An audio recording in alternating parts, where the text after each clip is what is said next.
We have 200 and some thousand in a fund that was in communications budget surplus that we never fund set up to do stuff like that. If that's what the board wants to do. Oh, Yeah. okay. Yep. Good. Yeah.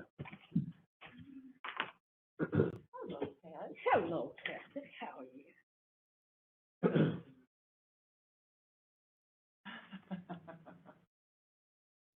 Oh, shoot, that's not something. Oh, I forgot to bring it in. Hey, I have a long plug in my office. Do you want to use it? How? Long, like for me to use. It might work. Oh, no, it probably won't work on this. Okay. It's an iPhone charger. Yeah, that's nice. Okay. Hmm. An extension cord? Here's one under here. An extension cord? Ooh, let me have it. We don't need upgrades around here. Yeah.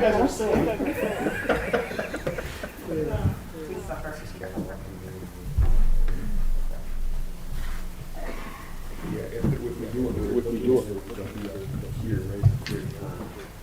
Yeah.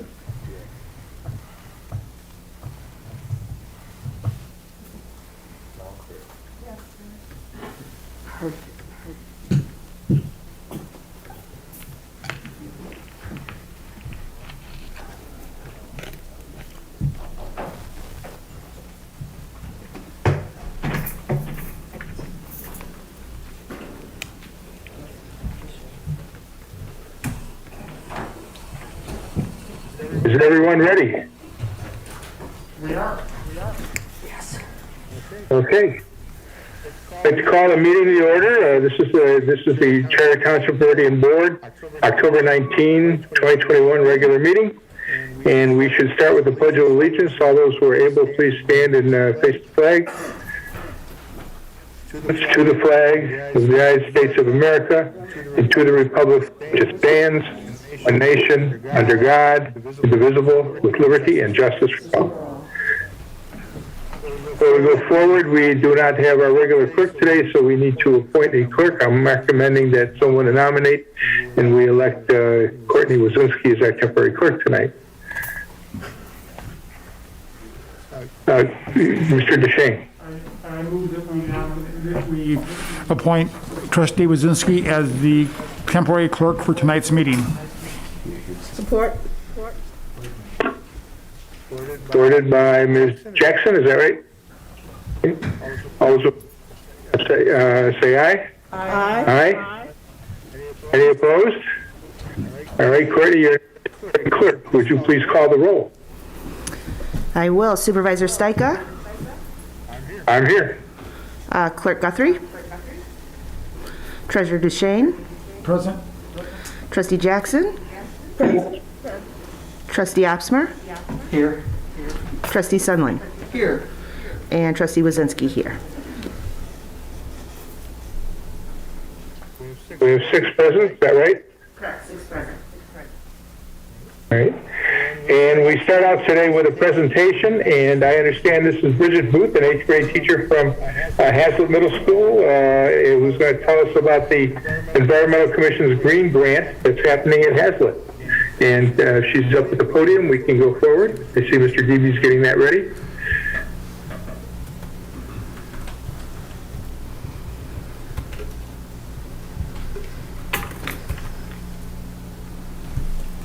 I believe you are good to go. All right. Thank you, everyone. Thank you for having me here tonight. I'm really excited to share our progress. My name is Bridget Booth, and I have been teaching 8th grade science at Hazlet Middle School for the last 3 years, but I've been teaching science at the middle school level for about 16 years total. I got started teaching at a nature center, actually, and so my first love is environmental education. And I think now more than ever, it's important to reconnect young people with their environment and to give them the tools necessary to solve environmental problems. So when this grant came my way, I jumped on it. because when I got to Hazlitt, I saw this beautiful interior courtyard that was underused. In fact, I never saw anybody use the space, and it's right outside my science lab windows, and so I started dreaming right away. So this was the perfect fit. So the goal here was to create an outdoor classroom, a space where teachers could bring a class out and utilize the space for teaching, but also, especially in these recent times where student anxiety and stress has increased given what's going on in the world today, a place where kids can go and find some peace and some secure space to sort of get recentered when they're feeling anxious at school. So it's a learning lab, but also kind of incorporating a strong social, emotional piece to it as well. There we go. So it started because this grant focused on it being a student-led project. I identified a team in the spring of 8th graders who were interested in the concept, and they helped develop right from the very beginning. So this is us last spring when we were back in person. So we did quite a bit over Zoom initially. Fortunate to have a connection with a landscape architect that I worked with actually at Waldemar Nature Center when I worked there, and she has been offering her services. Her kids went through Hazlitt schools, so that worked out quite nicely. So she helped me do the initial kind of consults with the kids, talk to them about what green infrastructure is, and thinking about how we use that to solve some environmental issues. So we looked at the space. We spent a good amount of time brainstorming, like what did we want it to be? And this here shows you kind of a collaborative document that we did over Zoom meetings. Again, this was last year when we were kind of learning it through a hybrid model. So I had to kind of be inventive when it came to the amount of time that we could spend talking about it after school. Based on student input, our landscape architect, Deb Kinney, was able to kind of come up with a preliminary concept for us. And we've kind of been working off of that and adding to it. There was quite a bit of cleanup that needed to be done. As I said, it was a pretty neglected space. So it had, it gets mowed. But other than that, there was quite a few weeds and things that needed to be taken care of. So we spent a good amount of time just taking care of those kinds of things, while also communicating with the school community about what was happening out there, make sure that everyone was aware of what we were doing. So this is an example of a slide that the kids made that would go in the weekly announcements, as well as signage that's outside of the entrance to the courtyard, so that everybody could kind of know what was going on and would pique some interest. Over the summer, it was challenging to keep some of those kids engaged because it's summer. And also we had a lot of rain, and there was just a lot of things going on.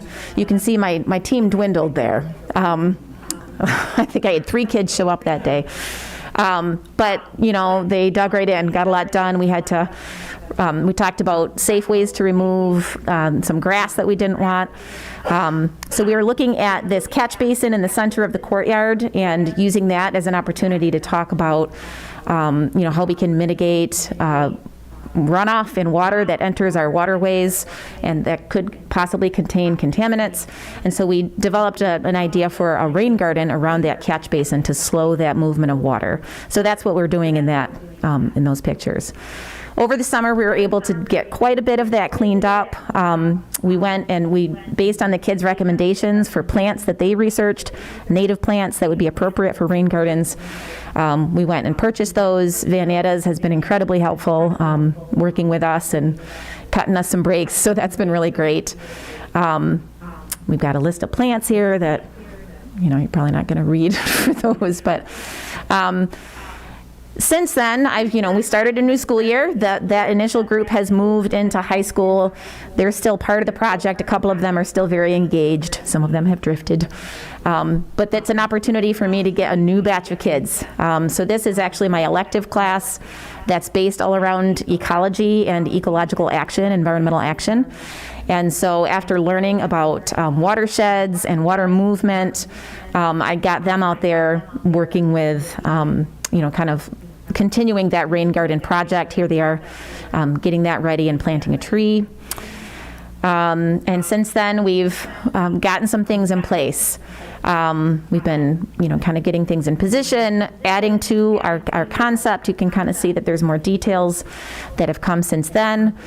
And then this past Saturday, I ran a work day that was open to, school staff and families. And thankfully, the weather cooperated, and we got quite a bit done. So it's an interior space, so the only way to get into the courtyard is through the building. So that's me on the left hauling bunch of stuff, a wheelbarrow of stuff through the school. I did have to warn the janitor that hallway needed to be a little bit cleaned up before Monday, because we were moving mulch through the building and getting that area planted and mulched. And again, Vanetta's was awesome about getting that delivered for us. So had entire families show up, and some teachers brought their kids, and it was a really cool day of kind of getting everybody working in that space. And everyone has been so grateful that this space in the school is being utilized and something's happening with it. So this is kind of where we are right now. The rain garden is planted. In that corner where you can see that bush, that was like this crazy jungle of a weed that I had this one couple back there just hacking away at it. So huge progress there. So we're really excited to see some transformations. Spent about half of the grant funds right now. The next step is, now that we've got the plants in place, is to really be working with the teachers and thinking about how can we make this a really comfortable learning space. So still looking at purchasing some things that will make it more usable. Water is an issue. The water spigot that's out there doesn't work, so we are kind of looking into whether that can be replaced or not. We'd like to do more plants now that things are planted. We can see some places where we can add some more seating. How do we want students and staff to be able to sit out there for a comfortable learning experience? We also want citizen science and data collection opportunities out there, so bird feeders, so that we can be monitoring the birds that are coming and going, as well as maybe an outdoor lab bench where kids could actually do some weather monitoring and real data collection. So that's all going to be based on teacher and student input. We've got engineering and STEM classes that I'd like to employ and get them designing some of these elements so that they are invested and engaged in the process as well. So there's still, quite a bit for us to do, but I feel like we have made some real progress, especially this fall. And we've overcome some challenges. Like I said, the rain, the amount of time it takes just to get things rolling, working with the grounds crew and what they can do versus what my volunteer teams can do. But also looking at how do we keep the kids, this is their project, and I want it to continue to be their project so that they understand, these are the types of things we can do to solve some of the environmental issues that might be, that they might have to deal with in their futures. So we are very, very grateful to the township, the Environmental Commission, for granting us this money, and for Deb Kinney, our landscape architect, and for all the Hazlet Middle School staff and student and families that are helping. My principal, Diana Newman, and again, Vanetta's for being so helpful with us. So I really appreciate being able to share this progress, and would entertain any questions if you have them, or welcome you to contact me if you would like any more information as we move forward. Thank you so much. A courtyard that's just there, and the way this one was before you decided to tackle it, is really a waste of resources. This is wonderful what you've done. I've been in a lot of buildings with nice courtyards, and it looks like Hazlet Middle School is going to be another one of those that really is a place you can enjoy the outdoors without ever going outside of the greater building, so to speak. It's very nice. Thank you very much. Exactly. Thank you. Do any members have any questions or anything? Ms. Wazinski, anything? I was waiting. Yes, Supervisor. I want to thank you, Mrs. Booth. This is fantastic, and we were so excited to see it at the Environmental Commission, so that's why I invited you here today.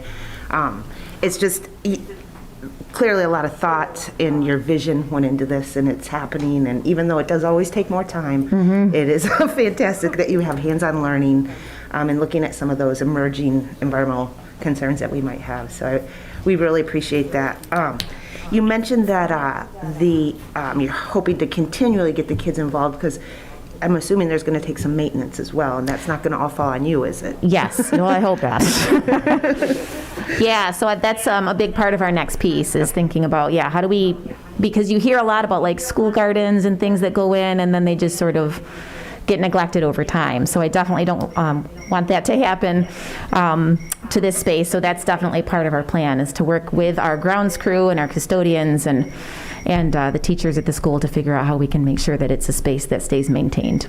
Excellent. Thank you so much. That's You my brought the cricket birds with phone. Treasurer. Yes, I want to thank you for bringing this project to us and for bringing this to the middle school students. Middle school and high school students are aware of these environmental issues. They're aware of climate change, and they're very concerned. Yeah, they are. And what I like about this project is you gave them a tangible way to do something about it. And I encourage you to keep doing that. We have given the Environmental Commission more grant money this year for further projects like the one that you've shown us. Wonderful. And so you've inspired us to keep funding this, and hopefully other schools, other groups get as engaged as you did there at Hazlitt Middle School. So well done. Thank you for your good work to make this happen. Thank you so much. Any other board members? Hey, once again, thank you, Ms. Booth, and thank you to all the students who were involved and the parents, it looks like, that and other family members that got involved as well. Thank you. Thanks for having me. I was a little remiss that when we did the roll call, I should have mentioned that I'm here virtually by virtue of the fact that I have been having some flu symptoms or flu-like symptoms, and having had not a close but some exposure to a COVID situation.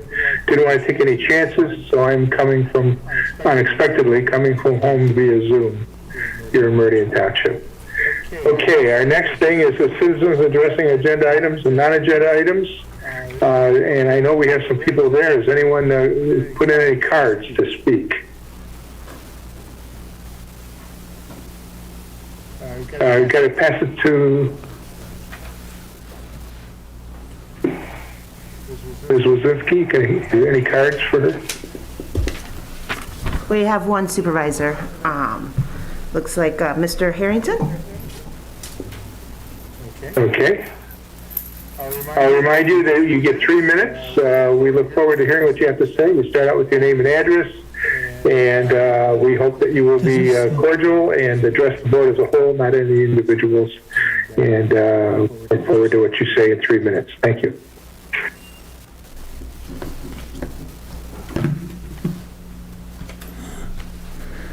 Yes, I'm R.X. Harrington. I live at 820 Piper Road in Hazlitt. And I'm here today. I'd like to preface my remarks by saying that I thank you all for all the hard work you do. I know that you're involved in many issues. I'm here to criticize the township, so at the same time I recognize your hard work. I'm basically going to court with the township over my butterfly garden. And what I'm accusing the township of is greenwashing. They seem to be thinking that they're environmental, but I think they're just putting on a facade of environmentalism. And what I saw outside the door out here, just as you enter the main entrance of the door, there used to be a little sign there that talked about conservation, about fostering insects, about natural plants, and yet, well, it's not there now. I've been told that I cannot have that on my property, that I'm being denied that by our Director of Planning and Development, and he writes that he is not going to recognize a butterfly garden in front of my property, and he says that vegetation not intentionally planted is not allowed. In other words, the ordinance says that flower gardens are allowed. And it doesn't say anything about intentionally planted. That's his wording. Maybe he'd like to get you to change the ordinance to read that way, intentionally planted. But I would think that you shouldn't do that, because I got a whole book here of 200 wildflowers that all grow naturally in this area, and what the insects like is these flowers, not the kinds you get out of the packages, because they're adapted to these flowers. So if you can get them to come up, you're lucky, and most of them are bigger than 8 inches high, so you're going to have a problem there. Now, what I got here, I'm showing you here, is the back of the giant swallowtail, which I saw in my yard. It's 8.5 inches wide, and the reason I had that is because I fostered those insects with the proper kinds of plants. I am strongly against the way the township has treated me. They should have come out with a gold star and a blue ribbon, but instead they're taking me. I have to go to court to defend my butterfly garden. I don't like the way I've been treated. Thank you very much.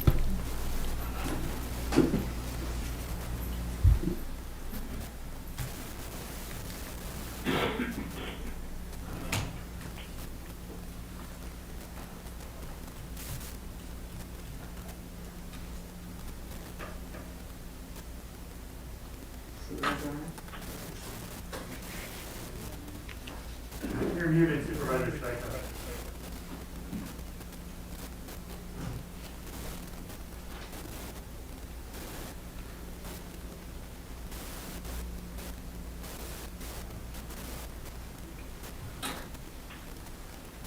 I'm sorry, was I muted? I'm sorry, I didn't know that.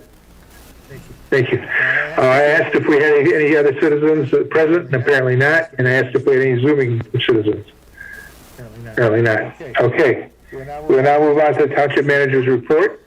Manager Walsh. Thank you, Mr. Supervisor. We are scheduled to meet with the ownership of the mall in mid-November. We had our audit completed by the state for the American Rescue Plan funding, which was approved here last week, which means that we're cleared now to receive the $4.5 million from the program. We'll receive half of that in the next couple of weeks and the other half in 2022. As you know, I'm involved with the Tri-County Managers Group, the Middle of the Mitt, and we'll be hosting our first in-person meeting in 1.5 years tomorrow. And Representative Brixey and her Chief of Staff, Opsimer, are going to be in attendance and going to be our speakers tomorrow about some new legislation that's being brought out. The Prime Meridian magazine will be coming out in mid-January. It'll focus on the township's 2022 goals and objectives, which are yet to be determined. October is Volunteer Appreciation Month, and the township has a long-standing history of appreciating our volunteers.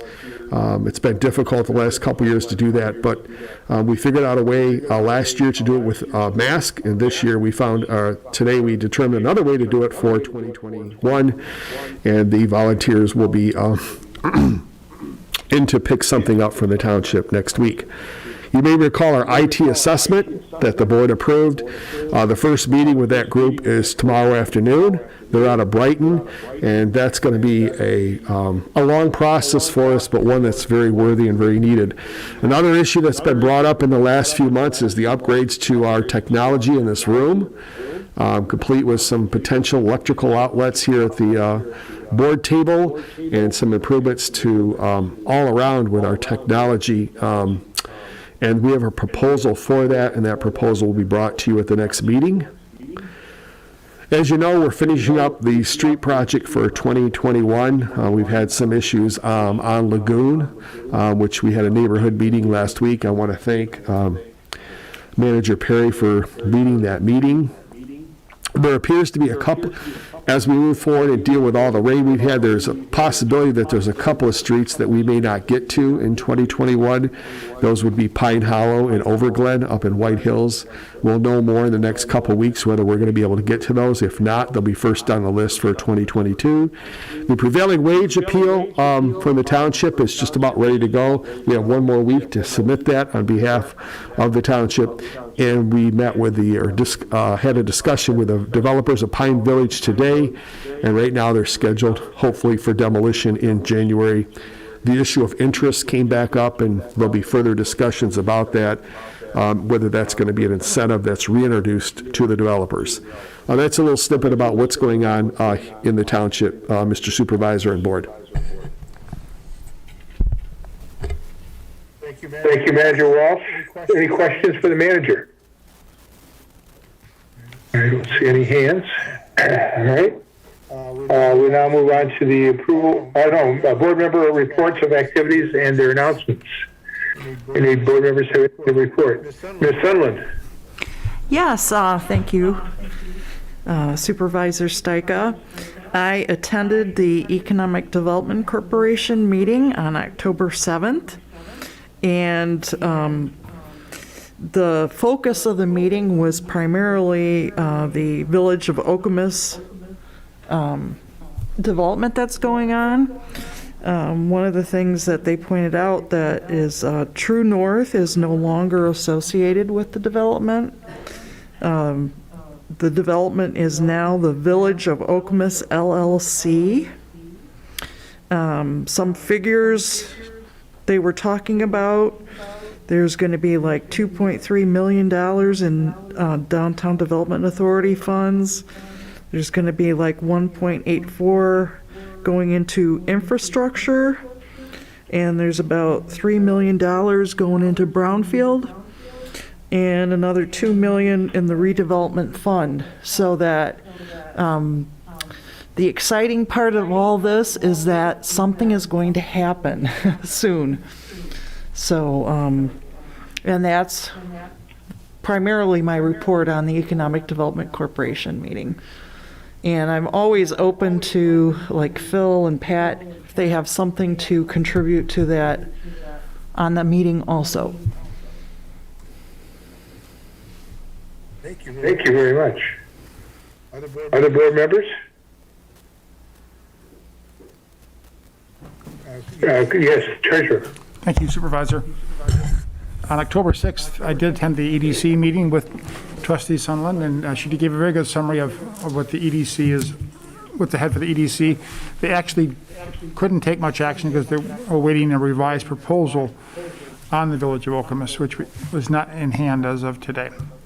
On the 7th, I attended the MABA meeting, and MABA is the Meridian Area Business Association. They gave out their annual awards to nonprofits, and the number one recipient was the Hazlitt/Okemos Robotics Club, which got $1,000 from MABA. That group has now grown to over 100 students and an equal number of parents, and as we know, they made a presentation here for their World Championship teams. On the 13th, I attended the Tacoma Hills meeting that the manager referenced with Deputy Manager Perry, staff, our consultants, and even the construction manager. It was a productive meeting, good back and forth, and I want to note that the staff stayed well after dark, working with each resident who had a particular issue. They created a punch list of sorts for work to be done. So it was a broad meeting and a very specific meeting about specific issues that remain, and staff stayed on site until they got all of those recorded. It was really excellent service by both our staff, the consultants, and the construction company. On the 14th, I attended the Capital Area Treasurers Association in Mason. And I'll say on the 12th, last Wednesday, we did swear in Deanne Mullet as the Meridian Township Deputy Treasurer. So we're glad to have a full-time permanent Deputy Treasurer in place, and that's Deanne, who's worked for the township nearly a decade, and we're excited to have her promoted to Deputy Treasurer. Very good. Thank you very much. Any other activities or announcements? Okay, don't see any. Then we will go on to the approval of the agenda. Is there a motion? Ms. Wazinski. I want to make a motion to approve the agenda, but I also would like to make a motion to remove an item from the agenda, item 13D. Well, why don't we can approve the agenda, and then, you mean you want to move it entirely from the agenda? Is that what you want to do? Yes. Well, normally what we do is we would approve it, and then you'd have to have a motion to remove that item after. Okay. Is there a second to approving the agenda? Support. Okay. Supported by Trustee Jackson. All those in favor of approving the agenda, say aye. Aye. Any opposed? Now, are there any motions to change or alter the agenda? Ms. Wazowski? I make a motion to remove item 13D from the agenda in the absence of the clerk, who is the primary author of that discussion item, with the intent of bringing this back to the board at a later date. Which item was that again? That's discussion item 13D, appreciation pay. Is there a second? Second. Jackson? All right. Any discussion of that motion to remove that item? Okay, let's do a roll call. Courtney? I'm trying. Treasurer DeShane. Yes. Trustee Wazinski, yes. Trustee Sunland? Yes. Trustee Opsmer? Yes. Trustee Jackson? Yes. Clerk is absent. Supervisor Stika? Yes. Then we will remove that item from the consent agenda.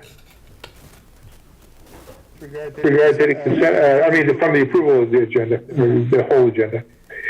Anything else with regard to the entire agenda? All right. We will now move on to the consent agenda, which has items A through G. A is the communications, which we always get from the clerk, from citizens, etc. The minutes of the October 5 meeting, which are in the packets. The bills that need to be authorized for payment. The Silverstone Estates Public Street Lighting Improvement SAD number 427, Resolution 2. This is a street lighting where the citizens, several citizens come together, want to light their street.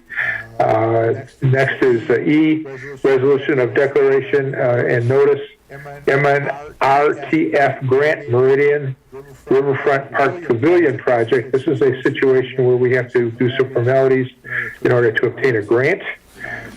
Similarly, a 9F, Resolution of Declaration and Notice, LWCF Grant, Meridian Riverfront Park Restroom Project. And then last is G, the third quarter 2021 investment report. Is there a motion to approve or adopt the consent, rather not adopt, but approve the consent agenda? Treasurer DeShane. I move the Township Board approve the consent agenda as presented. Support. Supported by Trustee Opsmer. All right. Then we will vote. And Ms. Jackson, did you have something? Yes, I'd like to ask a question about the bills. Sure. The supervisor do it. I noticed that there, in the listing of payments, there are more than 100 repayments for reimbursements for tax overpayment. Is this a typical? It is not typical. What happened is that in changing staff, we sent out what we do when residents are late on the 15th of the month. Mm-hmm. We're not required to, but as a courtesy, we send out a letter to every resident, every property owner saying you are now late and the amount you owe today is 1% more. It will go to 1% on more on October 1st, or October 1st, one more November 1st. We drafted that letter ourselves because we have a new deputy treasurer. The letter was a little bit ambiguous, and people read that to mean that they had to pay both the current amount and the October amount at once. And in fact, they had 2 weeks to pay before the October one. So many people paid the 2 months interest and they only owed one. So we immediately sent out a revised letter once we saw that happening and stopped that from happening. But in the interim, about 100 residents overpaid an additional 1%. So we immediately processed checks to refund that back to the residents. That's the nature of those 100. It was unexpected. But sometimes when you try and be as responsive as you can go a little quick. And if we read it over again, we can understand how people misread that late notice and thought they owed 2 months when they only owed 1 month. Okay, thank you. Yes.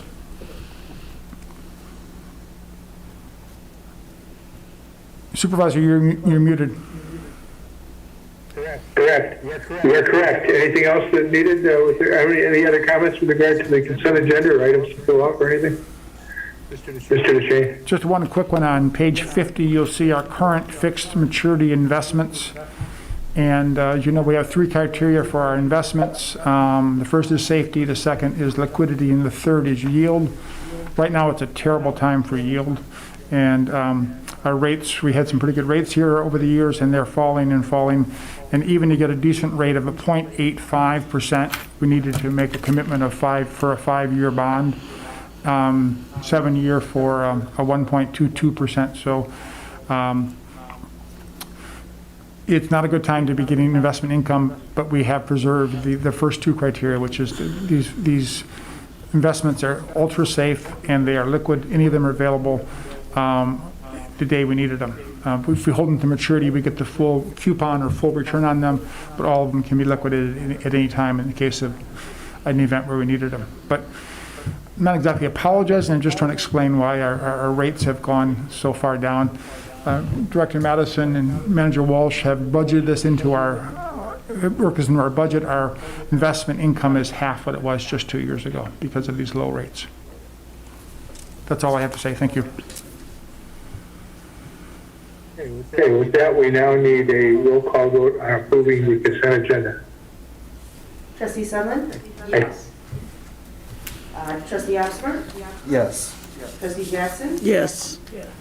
Clerk is absent. Supervisor Stakka? Yes. Treasurer DeShane? Yes. Trustee Wazinski votes yes. Okay. I have a quick question for Mr. DeShane.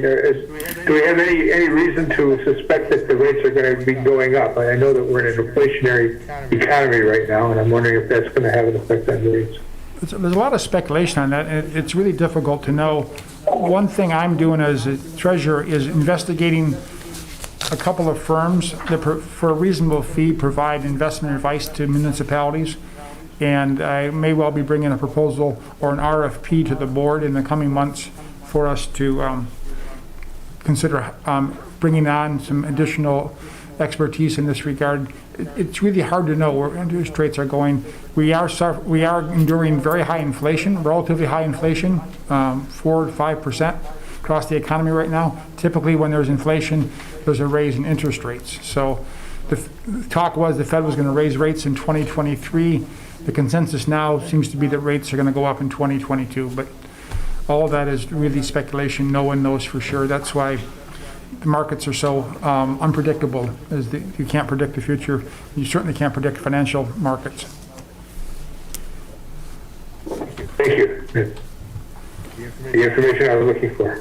All right, we now go on. We have no questions for attorney. At this time, we have no hearings today, but we do have action items. And the first one is to set a date for our Township Board study session. This has to do with the ARP money, the money that's coming to us from the Fed, so with regard to the COVID situation. And Mr. Walsh, you want to comment on this quickly or not? Just that it would make sense probably to tie this into your annual goal setting. And so that typically happens in December. And so the dates that I would just throw out there for board consideration would be Monday, December 13th or Monday, December 20th. Yeah, you'll notice in the memo that I put on this, I mentioned the fact that we sort of reached a consensus last time that we go through our approach for figuring out how to spend this money with regard to procedure where we first have staff input to the manager and board member input to supervisor. We kind of catalog that, purging of duplications, etc. Then the board would use a work session to discuss it, and then we move on to possible public input before we finally went forward with how we actually do move with regard to the American Rescue Plan funds. And the manager is suggesting 2 dates. Those again were what now? December 13th, Monday, December 20th, Monday. Is there a reason why you picked Monday rather than our usual Tuesdays? Because you have meetings in early December on your Tuesdays. So if you wanted to go Tuesday, you'd be all to the 21st. 21st. Yep. Yeah, okay, I understand. All right, so we have a proposal for one of those Mondays. Anybody have a preference you want to express? Yes, Courtney. Somewhat selfish, but I have school-aged children that will be out of school on the week of the 20th, and so that would allow us to potentially not be in town. So I would propose 12/13. I would tend in that direction. Mr. Upser, you have a preference? I would also express a preference for December 13th and turn it over to my colleagues for their preference. Anybody have an objection to the 13th? If not, then we'll have a quick voice vote on 13th. Yes, Mr. Osmer? I was expecting no objection. Go ahead and go to the treasurer. Not an objection, but perhaps a request that we started that meeting early and provided dinner, or bring a sack lunch, because we're taking two pretty big topics, and we're going to need some time. I wouldn't want to see us try and shoehorn that into 2 hours when we might need 3 or 4 for that. Is there any interest in meeting on a Saturday, like the 4th? That was something I was going to bring up, and I kind of slipped my mind. Possibility of a Saturday. Manager, do you have any comments with regard to that?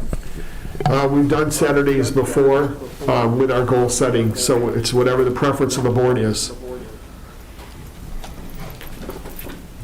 Just glancing at the calendar, 11th, if we did a Saturday, the 11th would seem to fit, but, you know.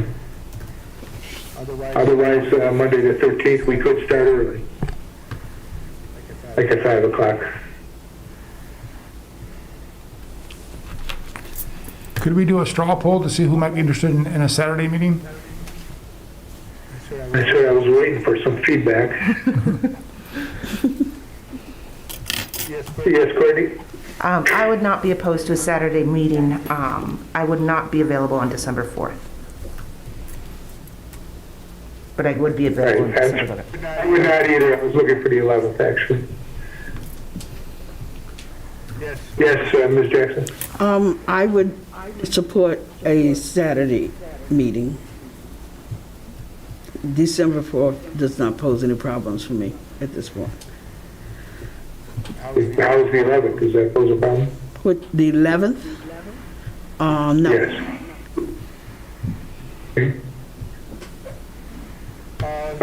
Straw poll here. How many would like Saturday 11th? Not a vote, just kind of giving a poll here. How many would prefer that we wait and do it on Monday early, on the 13th? Okay, then we need a motion with regard to picking a state.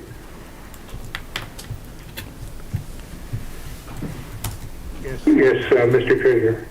I move that the board meet on Saturday, December 11th at a time to be determined for purposes of setting 2022 goals and working out a strategy for spending the American Rescue Plan grant money. Support. All right, moved and supported. Any further discussion? All those in favor, say aye. Aye. Any opposed? Okay, so we will determine the time, let you know what time that will be. Work that out with the manager, and he will work with the staff on that, and it'll be the 11th. Okay. Our next item is the 2021 third quarter budget amendments, and I believe Mr. Walsh is going to first introduce that for us.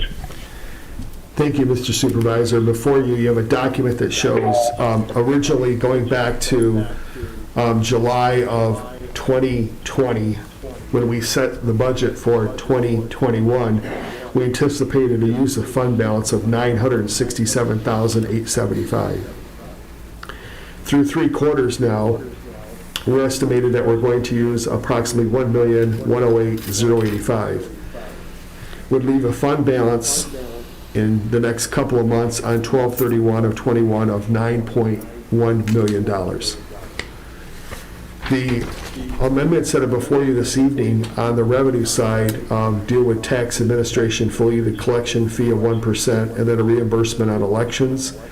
The expenditures have all been laid out for you in the different departments. The one that stands out the most would be the legal fees are up significantly, and then you've got the LEAP Art grant and some salary stuff we've had.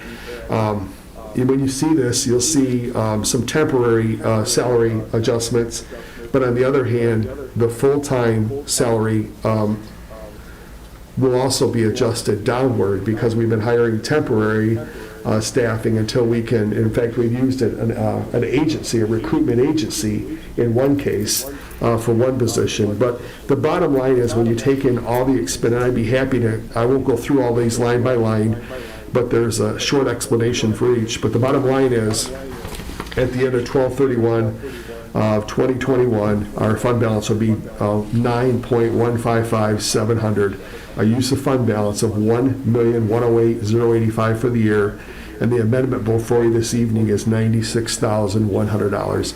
And I'd be happy to answer any questions. Director Madison had an opportunity to attend her daughter's band event tonight, and that's really where I wanted her to be, so that's why I'm filling in. Thank you. Any questions for the manager on this, since we don't have Director Madison? Ms. Jackson? Just a simple question for clarity. What is Human Services? Or what department does that represent? Yeah, that's a good question because it's different than Human Resources, which is Right. Director Teo. That is Miss Jackson, Darla Jackson. Gotcha.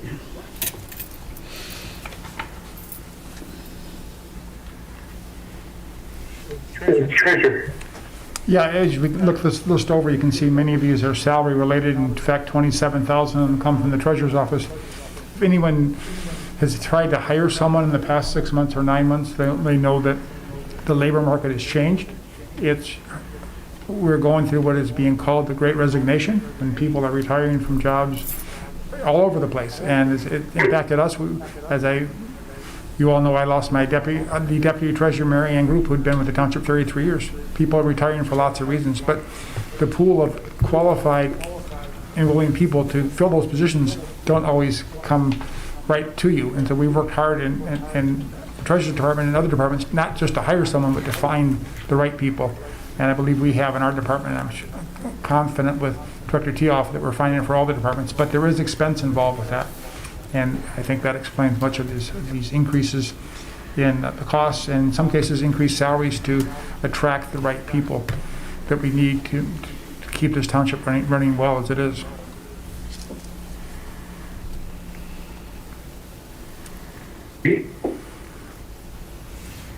Anyone else?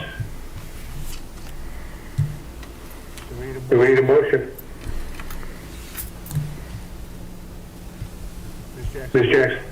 I move to approve the third quarter 2021 budget amendments with a decrease in budgeted fund balance for the general fund in the amount of $96,100, which projects a use of fund balance of $1,108,085 based on 2020 results. The projected fund balance at December 31, 2021 will be $9,155,700. Support. Support. Second. Ordered by acting clerk. Any comments from Trustee Jackson or anyone else?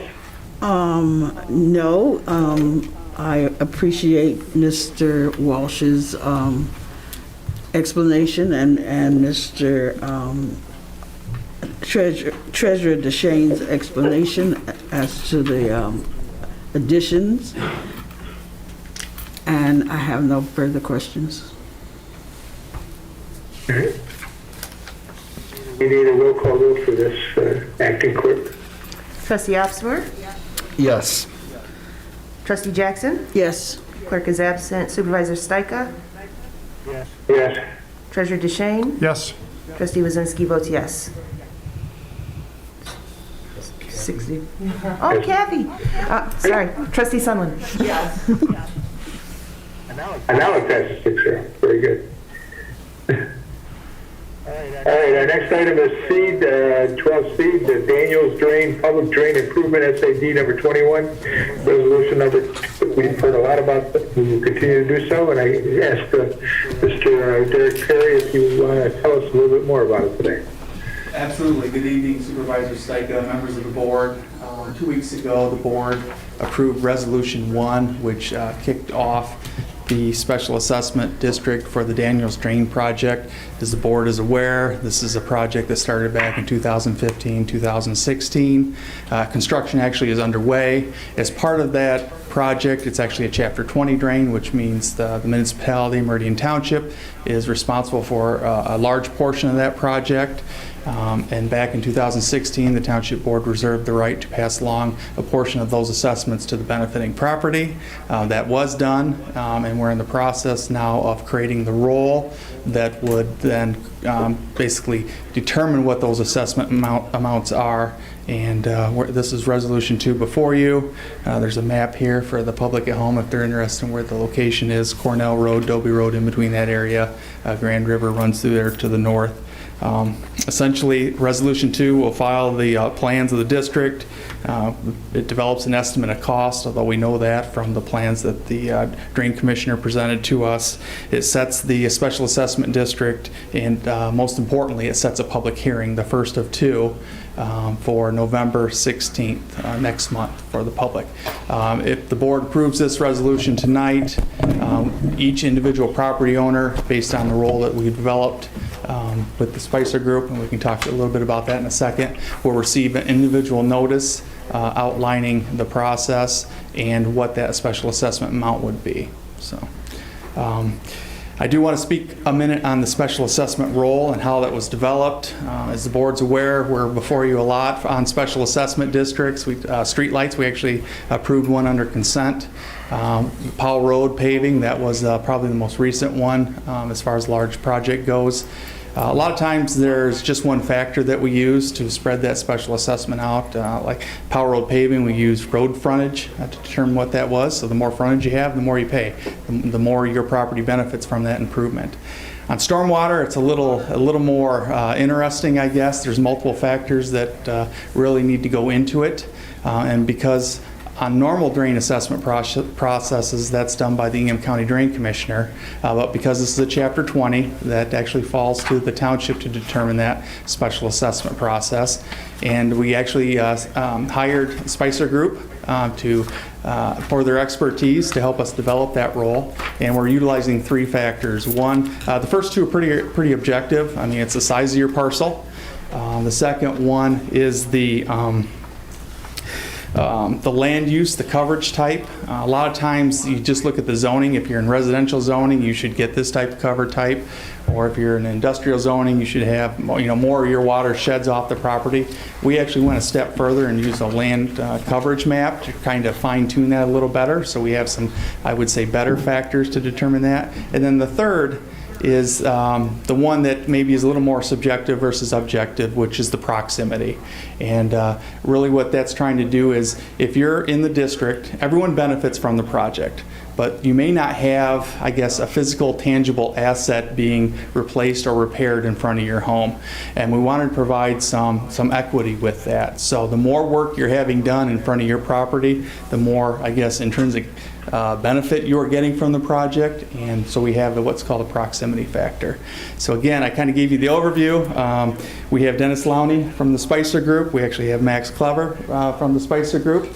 And if you guys want to come up here and maybe shed a little more details on how that was developed, or any other, I guess, details in regards to that, I think the board may appreciate that, may have some questions too. So I think the methodology is important, that the board understands that and is behind that, because that's what we're going to utilize going forward. So.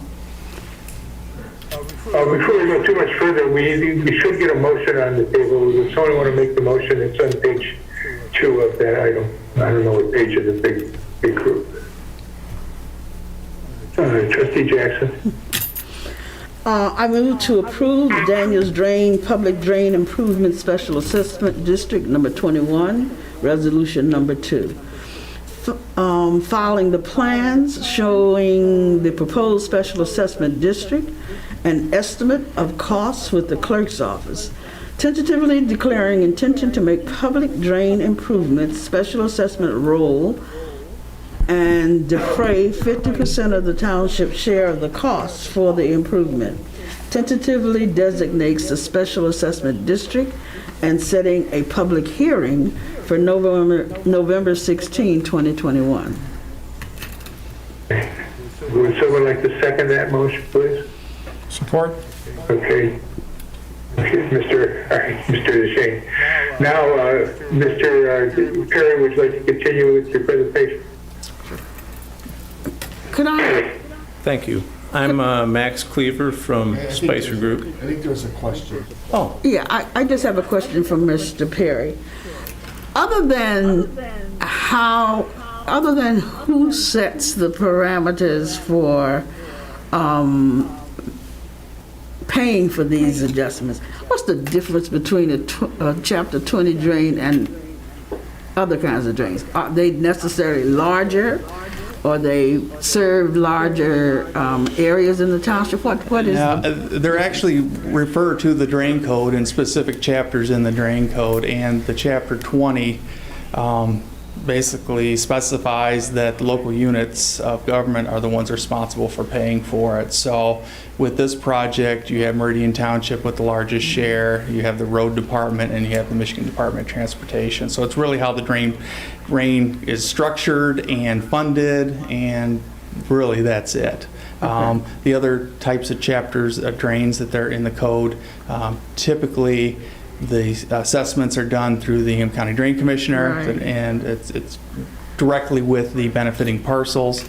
And then there's usually some type of public benefit share that a lot of times, if you look in our operating budget, we have a department, a watershed department that we pay for our drain, our share of those drains. Okay, thank you. It's a follow-up question. I think what I was hearing in that question though was, how do some end up being Chapter 20 and some not? I mean, who decided that? How did that end? At some point, my assumption is, and I don't know for sure, that the township petitioned the drain office to create this drain, and that it was determined that the Chapter 20 was the best way to create this drain. I'm assuming that the township wanted, we find these drains in the commercial areas of the township typically. So my assumption is the township said, you know what, we need to make these areas, I guess,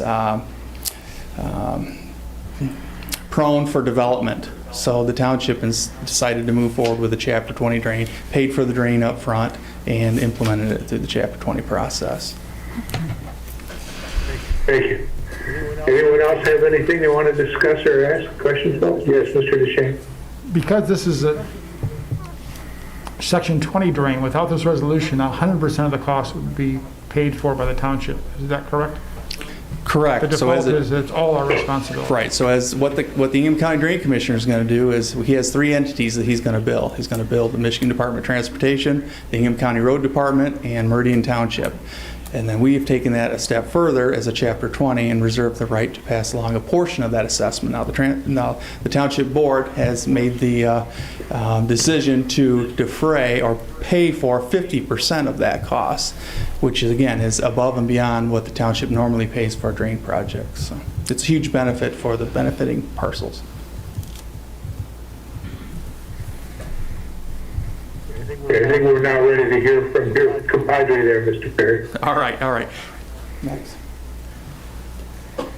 so I'm Max Cleaver from Spicer Group, and I got in contact with Derek just as a matter of how to come up with a pragmatic and equitable way of representing benefit to the parcels that are being proposed to be assessed to separately from the overall township. So just to detail that out, the township, as I understand it, is paying 50%, like Derek mentioned there. The other 50% is being assessed or proposed to be assessed to the parcels that are in this benefit area. And so, as Derek mentioned, there's an acreage factor, and these are all things that are of equal importance. So the acreage is taken into account, and that gets multiplied by a runoff coefficient, which is derived from the land cover. So there's a national land cover data set, which we overlaid with the parcels that are in this benefit area and came up with a composite runoff coefficient. That's the second factor. And then the third factor is the proximity. And the proximity ranges from there's 3 proximity factors. One is this 1.4 zone here where there's a couple of high-rise apartment buildings that is benefiting from the detention area, a large part of this petition project. And then anybody else that's in the blue shading here had land that was either had pipe improvements or road improvements, something that the petition directly benefited right in front of their property. They're at a proximity factor of 1.2. So the green is 1, the blue is 1.2, which is essentially a 20% increase, all other things considered the same. It's a 20% increase compared to the green area. The red or pink area here is a 1.4 factor, which is essentially a 40% increase compared to the green.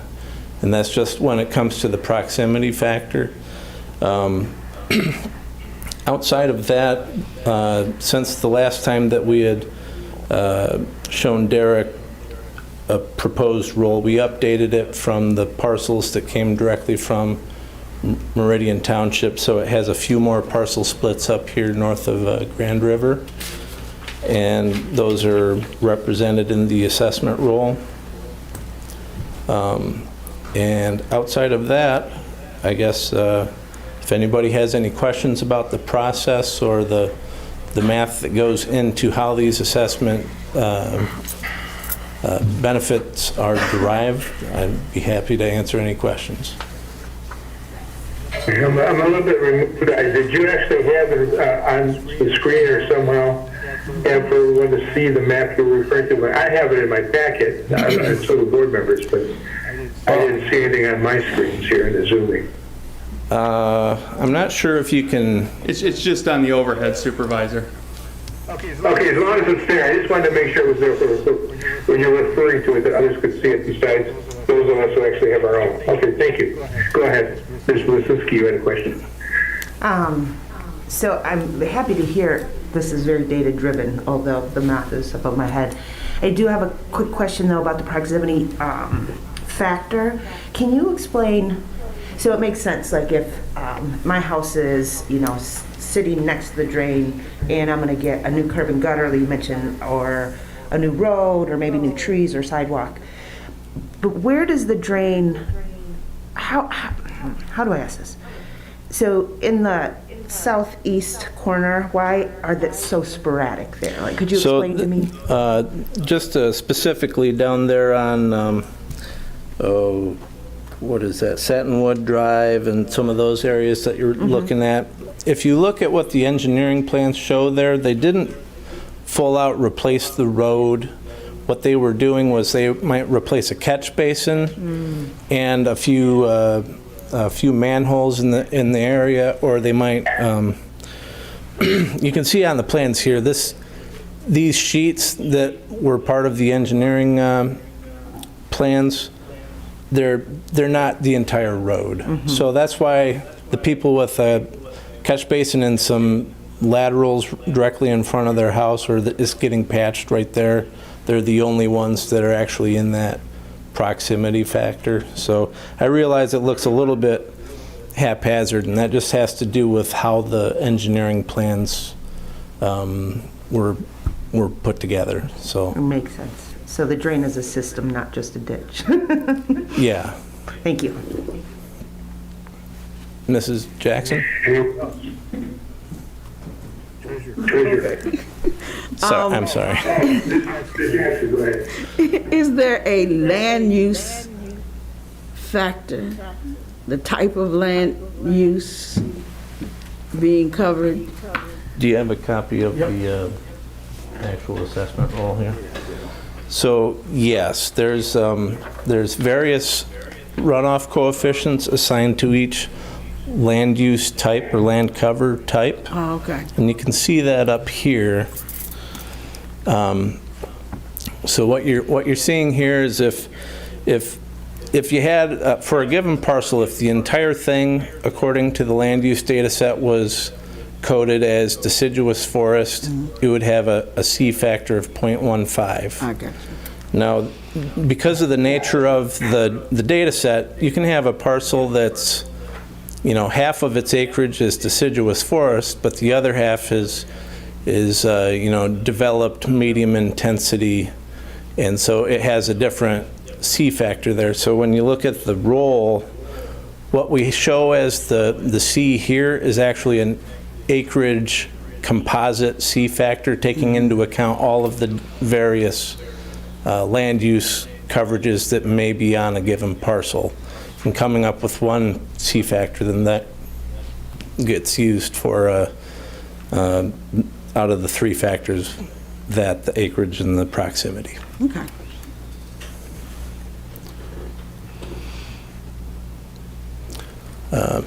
Yes, Mr. Treasurer? If you go back to the previous map, the yellow cutouts regarding, back a little further, and then, yeah, Hillside, Eastwood, Marlboro. So these will all be new streets as well when the project is done. Is that correct, those areas in yellow?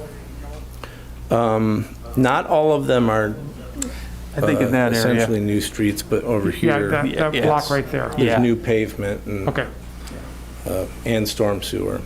I drive by that going up Northview to work every day, and you look over the pond right now, it looks like a dystopian novel, it really looks like a bomb went off in there. And so if you're looking to rename the pond, we have a chief of police that would really be appropriate if we named that pond after him, but that's another story.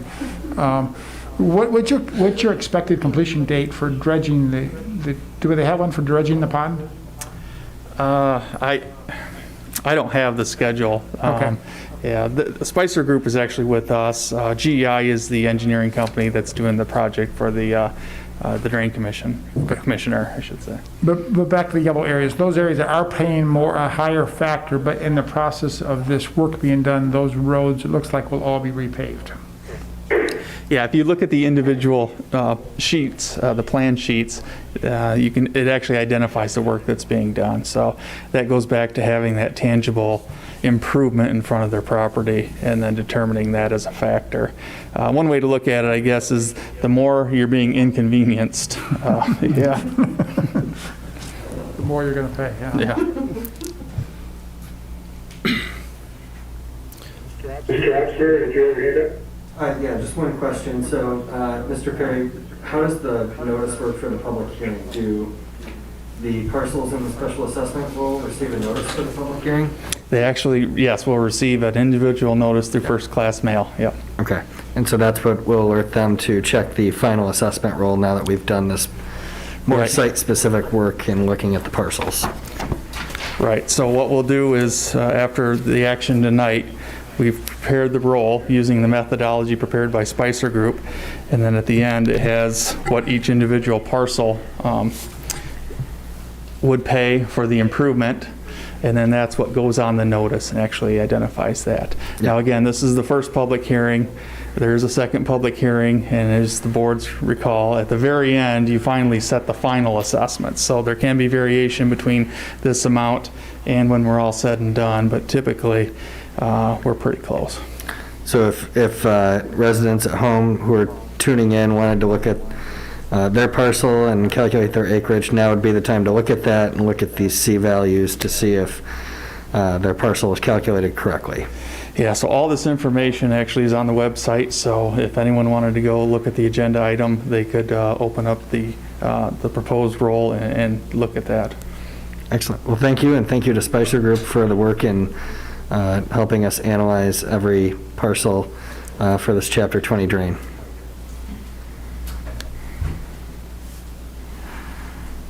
One follow-up question. Anyone besides the treasurer? Okay, go ahead, treasurer. when you've got a parcel that has two different elements to it, woods and a house lot, is that one individually figured? Do you do that manually in terms of assigning it a C value? So the back-end calculations that went into how this C value is derived here, we used Esri ArcGIS as a GIS software to intersect the parcel layer with the land cover, and what that creates is a whole bunch of separate acreages for each parcel number, and then you can total all those and get what the total of all those C values is, multiply that by the acreage, and then you're essentially getting an average C value based on those land covers by area. So, you know, the math that goes into that isn't on this spreadsheet. There's a separate tab in the same Excel file, but I've talked with Derek and Giannis about how that calculation works, and when it comes time for the next public meeting,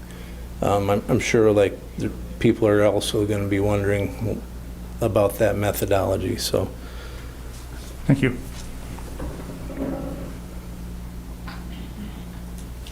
Anyone else? Derek, have you been, well, before I go to Ms. Jackson, Derek, have you been getting much feedback from the public during this process? I know we had formal feedback at our meeting, but informal. There's a couple residents that have been in contact with me in regards to the assessments, how they're going to be calculated. Not everybody agrees with the methodology. Some people don't necessarily like the proximity factor. They just as soon do acreage and the C factor. But I think the proximity, I think if you can look out your window and see a specific benefit, I think there's a reason to have that proximity factor. Trustee Jackson, did you have something more? Yes, I may have asked this question before, but I don't remember the answer. And it's how many Chapter 20 drains exist in the township? I think we're at a total of 7, but I don't recall if that includes the Okemos drain, which we just converted from a Chapter 20 several meetings ago as part of the Grettenberger, Meyer drain, all that conversion. So the goal is to convert all those Chapter 20s to conventional drains so that the township doesn't have to continually do this type of process, because again, it's really not the business that the township's in. There's an Ingham County Drain Commissioner who specializes in drains, and really this, I think, the drain should be under one umbrella. Thank you. I think you did ask that question, but I'm not sure you got that good an answer with that, so thanks for asking. I'm not either. All right, anyone else? Then we need a vote. Our temporary clerk? Trustee Jackson? Yes. Clerk is absent. Supervisor Spanka? Yes. Treasurer DeShane? Yes. Trustee Wazinski votes yes. Trustee Sunland? Yes. Trustee Absmer? Yes. 6-0. Thank you for your help, everyone. Thank you. Thank you. Thank you. thank you. Our next item, excuse me, my nose is really going crazy here lately. Tentative preliminary plat number 19-012, the Sanctuary 3 extension. And before we do a motion, I think Mr. Tim Schmidt's going to tell us a little bit more about this. Good evening, everyone. Briefly, this is a very small 7-lot subdivision located on the north side of Robbins Way, towards the very end of the cul-de-sac. The builder, developer, Jaguar Homes, has requested another 1-year extension to the approval of the tentative preliminary plat, due in large part to the effects of COVID, and working through an ongoing lawsuit that relates to the approval of the subdivision. At this point, nothing major has changed. in the area or from an ordinance perspective, the conditions are certainly valid. We are hearing COVID delays across the board almost, and staff would therefore recommend that we approve this extension this evening. I'd be happy to answer any questions that the board might have.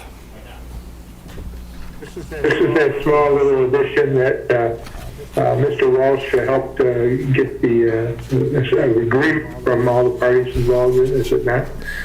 That is my understanding, yes. Okay, and you said there's a lawsuit of some kind?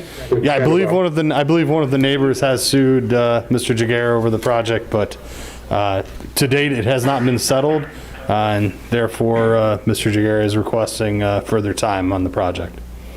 That's, Mr. Supervisor, that's the suit from Mr. Litt. That was in front of the Honorable Judge Stokes. Judge Stokes supported the city, and it's now on appeal. Right, I know exactly. So actually somebody that's not even in that subdivision, they're near it, so to speak. That is correct. Correct. All right. Anyone have anything? Mr. Ostler, you want to make the motion, or? Yeah, I move to adopt a resolution extending tentative preliminary plat approval for Sanctuary 3 to October 15th, 2022. Supported by Jackson. Any comment, Mr. Osmer? No, this is pretty standard and becoming more common, needing the extension to be granted during COVID. So obviously we have the extenuating circumstance of the litigation and the lawsuit in this instance, but I wouldn't be surprised if this was before us anyway, just due to construction costs and the supply chain. Anyone else? You ready to vote then? Go ahead, I think clerk. Supervisor Steichen? Yes. Treasurer DeShane? Yes. Trustee Wazinski votes yes. Trustee Sunland? Yes. Trustee Opsmer? Yes. Trustee Jackson? Yes. And the clerk is absent. 6-0.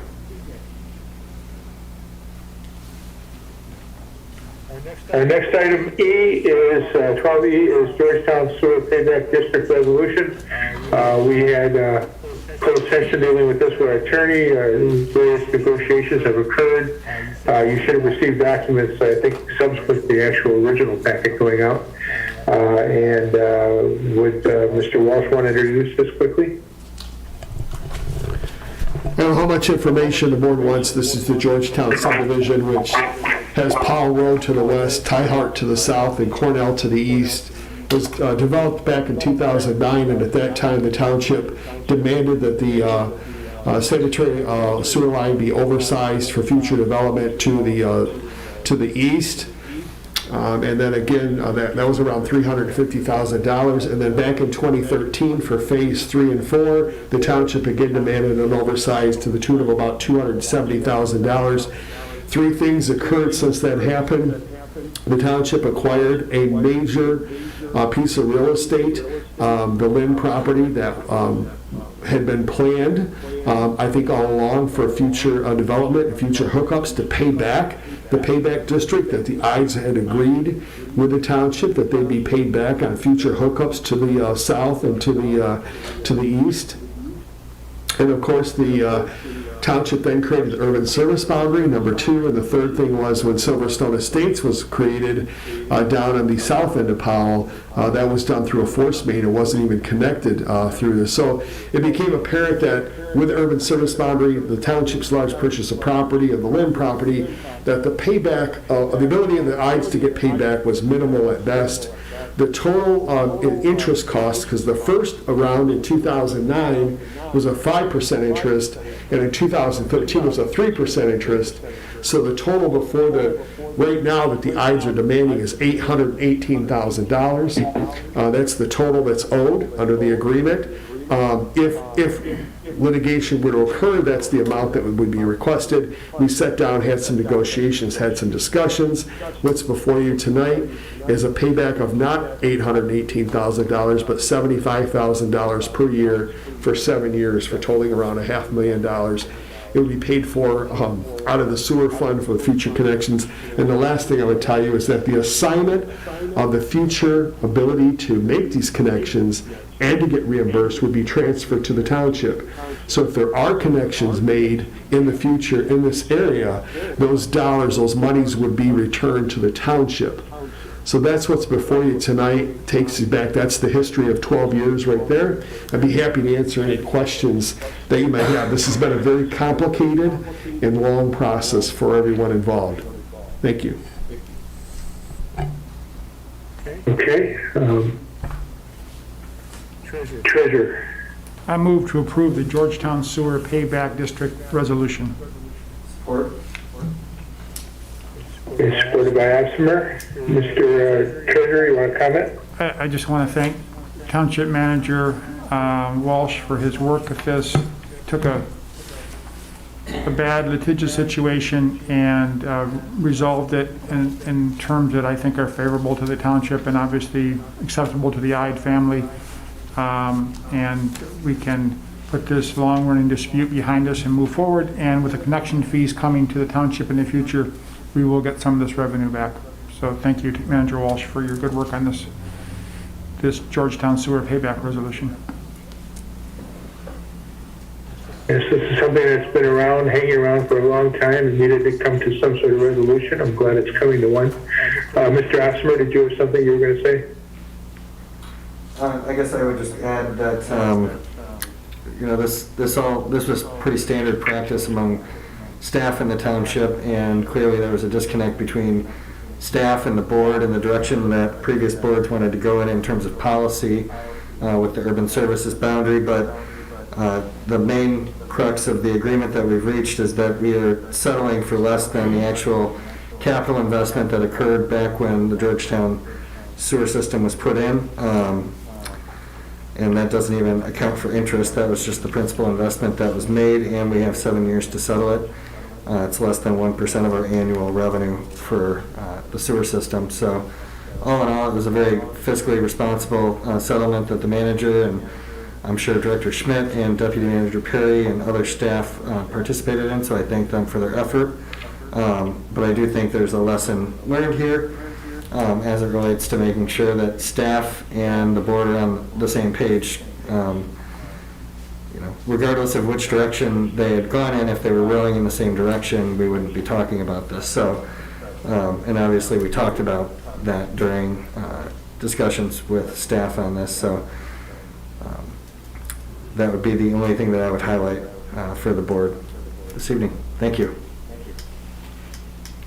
I would say in fairness, though, today, this predates anybody that's on this board now, and it predates our manager and his key staff members. But in fairness to all of them, I'm not sure that staff was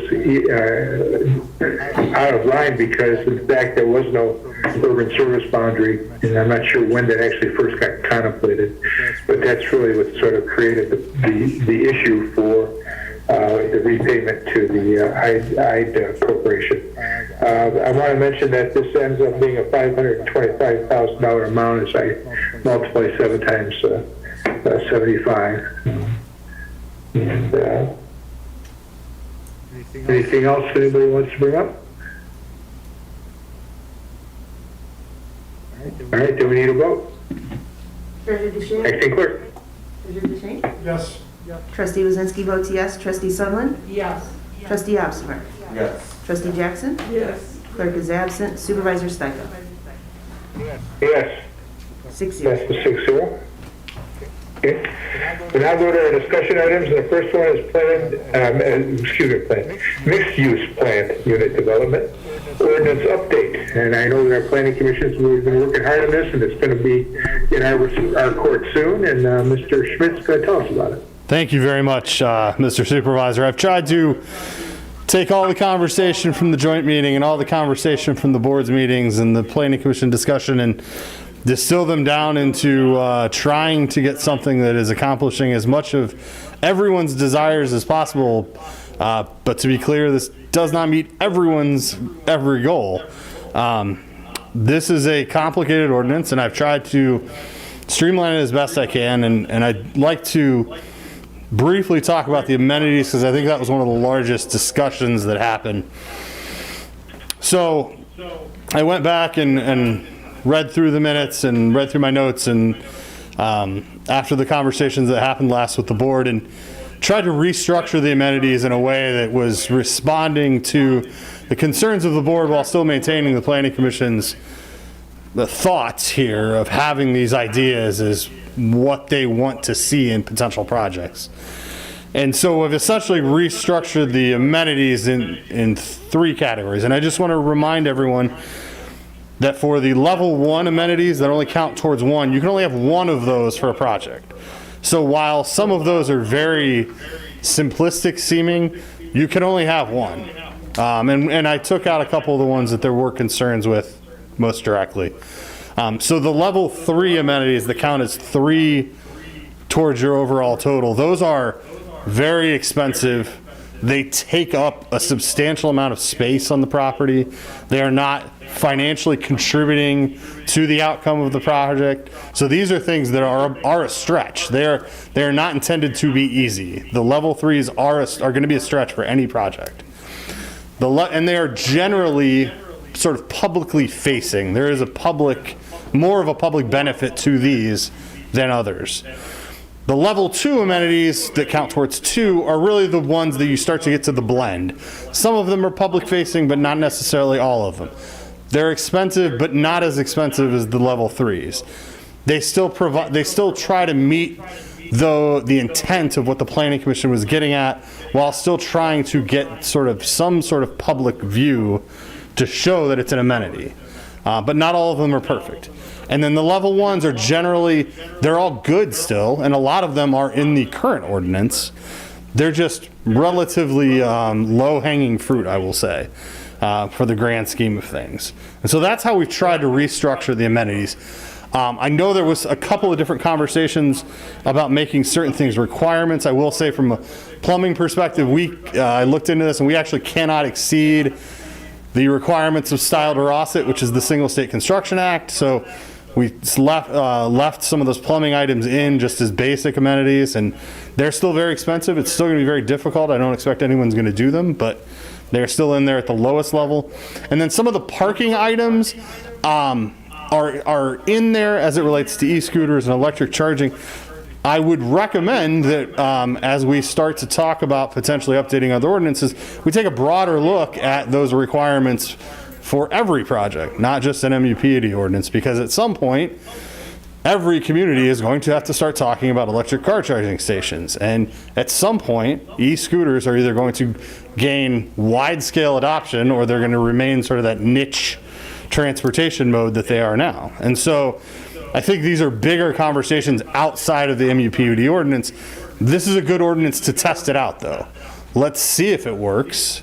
Let's see if it's undertaken by the private sector and the investments made, and then slide it over as a requirement in the future.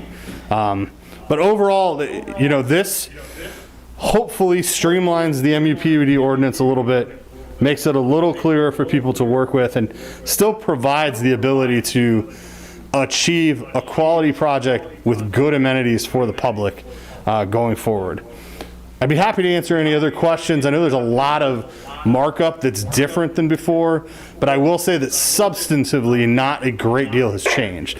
What I've done is I've moved some things around so the ordinance flowed better, because there were standards that related back to each other, which I can't stand, and so I will always clear those up when I give them the chance. And I will also say that the one thing that I did add that I think is important is I have added a requirement for sort of a formal agreement at the end of this whole thing. One of the things that Director Clark and I have spoken about previously is the idea of development agreements or PUD agreements, that there is a physical document at the end that documents the entirety of the agreement that's been made, not just a file, literally a 5-page whatever that I can hand to someone. Here's exactly what needs to happen. And so I'm recommending that we include that now going forward for MUPUDs. I've spoken enough. I'm happy to, and you'll hear more from me later. I'd be happy to answer any questions the board has at this point. Thank you. Thank you. All right, we have in front of us the Very, very well done attempt by Mr. Schmidt and his staff to put together what we all discussed last time when we reviewed the work of the Planning Commission and try to get it into a place where we could actually move forward with it. Now I'll ask our treasurer to comment first. Dr. Schmidt, thank you for your good work and the good work of the Planning Commission on this new ordinance. I think it's a good revised ordinance. What you just went over in terms of the level 1, 2, and 3, if there's a way you could include those recitals, if you will, in the ordinance, because part of the provisions being proposed here is that the Township Board could add additional 1, 2, or 3s that were brought to the board. But it would help future boards to know what that criteria is for 1, 2, and 3 level amenities, and what the intent of defining these were: a public benefit, a mixed benefit, or a minor benefit. Only one of those could be used. So you did a very good job explaining the difference between the three, and if you could add that, some kind of recital to the ordinance, I think it would be useful for future board members looking over this ordinance. Regarding the criteria of the three classes of amenities, it's understandable how you group them. Couple of comments though. One would be your inclusion of affordable housing, which I think is an excellent idea. I think we should be more specific there. Affordable housing in quotes as defined by the U.S. Department of Housing and Urban Development. So the definition that we've included in the ordinance is the definition from HUD. Okay, very good. I didn't see that. Secondly, regarding the 4 charging stations, you're right, charging stations are going to be essential. General Motors is expecting to sell nothing but electric cars in the next 10 to 15 years. So 4 charging units for a 100-unit building might be just token. Is it any thought given it to not to a number but a percentage of units per charging unit? So I think I'm the only person in this room that drives an electric car. So I have one as well. There you go. Excellent. So we have a unique perspective here on this. I don't know that anyone knows the answer to this question right now because we are in the middle of a full industry transition. To me, at least, and that number can change, certainly, if the board thinks they need to go up. I mean, an individual charging station is, when I've done grants in the past, we put about $2,000 in for the station itself, but the issue is really the planning, running the electricity to the station, because generally they're not in, they don't always go in the most convenient parking spots because you don't want to take those spots up necessarily. So you're running additional conduit, you're running additional copper out to them. So certainly that number could change, and whether it goes to, 1% of the number of parking spaces required for the project, or 0.5%, or it goes up to 6. I think the original ordinance said 6, but it was also level 3. So would welcome comments on that. Like I said, I think right now my goal is to get something in there so we can start to see how it works, and then I personally believe that in my tenure here, there will be an ordinance amendment that becomes a requirement of our parking. Okay. Again, I like the ordinance. Thank you for your good work on this. Hey, Mr. Opsworth. So real quick, just to Treasurer Shane's point, we have a lot of, probably like the average roughly MUPUD has like 220 spaces roughly, at least the recent ones, Newton Point, Okemos Elevation. That's a fair number. Those are fairly large, but so 4 spaces would be 2%. So when we're looking at those, so right now it basically requires 2% for a larger, and it would require up to 4% for a 100 space, which might be like a fraction of Red Cedar Flats, right? Maybe the front building of Red Cedar Flats requires 80 to 90 parking spots, just for context. So we're already at a decent percentage if we look at converting that. So Director Schmidt, can you remind me, so correct me if I'm wrong, I suppose.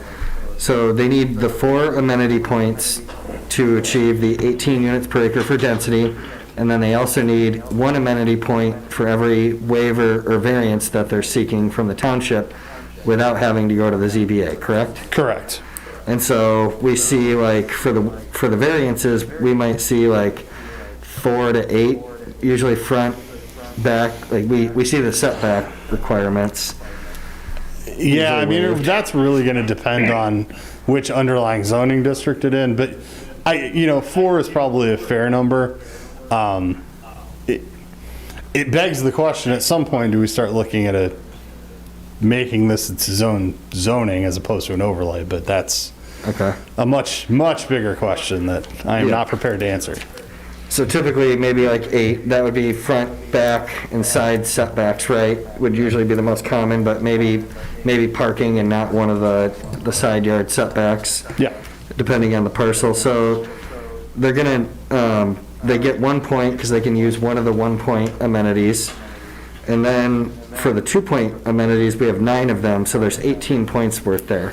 So the only idea that I've had in reviewing this is maybe we cap the 2 point amenities at 1 also, so they could accrue 3 points through those 2 categories. Again, there's many things that the board, in both of those lists, that the board can push to have included in the site plan, but that would require them to at least do 1, maybe 2, depending on how many variances they're seeking, of the top requirements. But right now, I still don't think we're pushing them to even do 1 of the top amenities, but it doesn't preclude us. So I'd like to see that intent in the way that you codified what we were getting at with the 1 point amenities and bring it up to the 2 point amenities. I think the way that they're broken out looks pretty good to me. I'd like to see it come back to us one more meeting for discussion.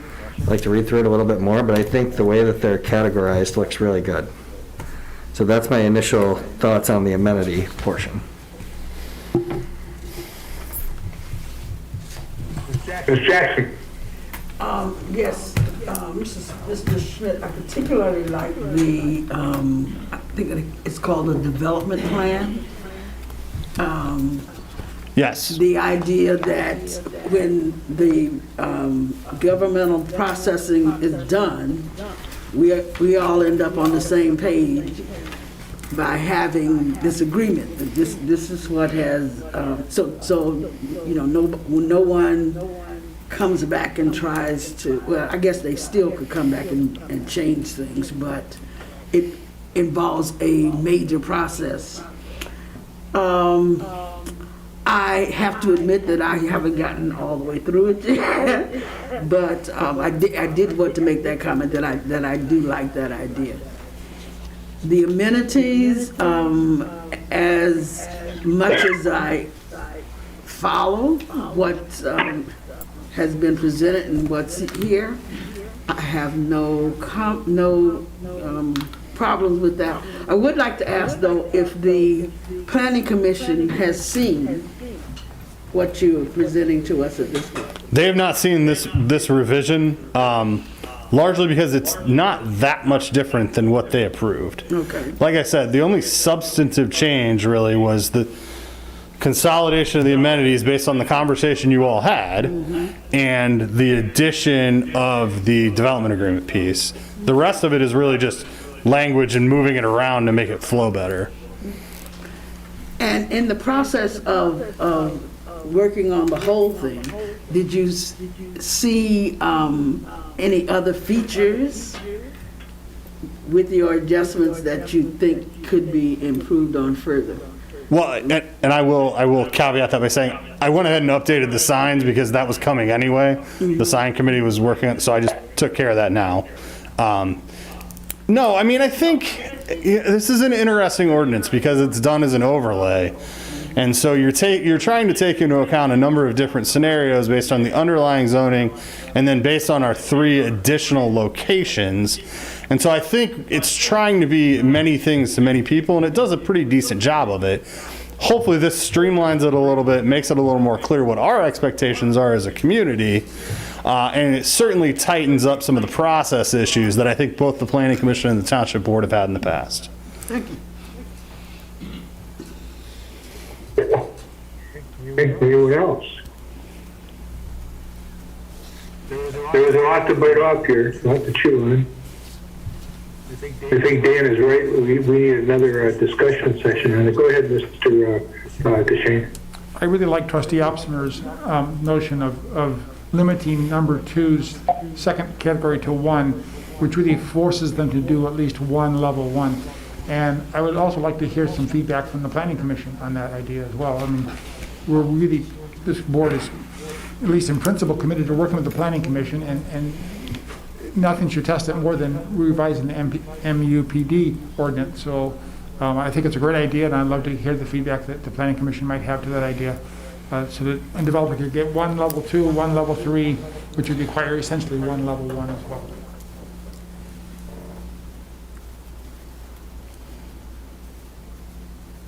Anyone else have any comments on those thoughts?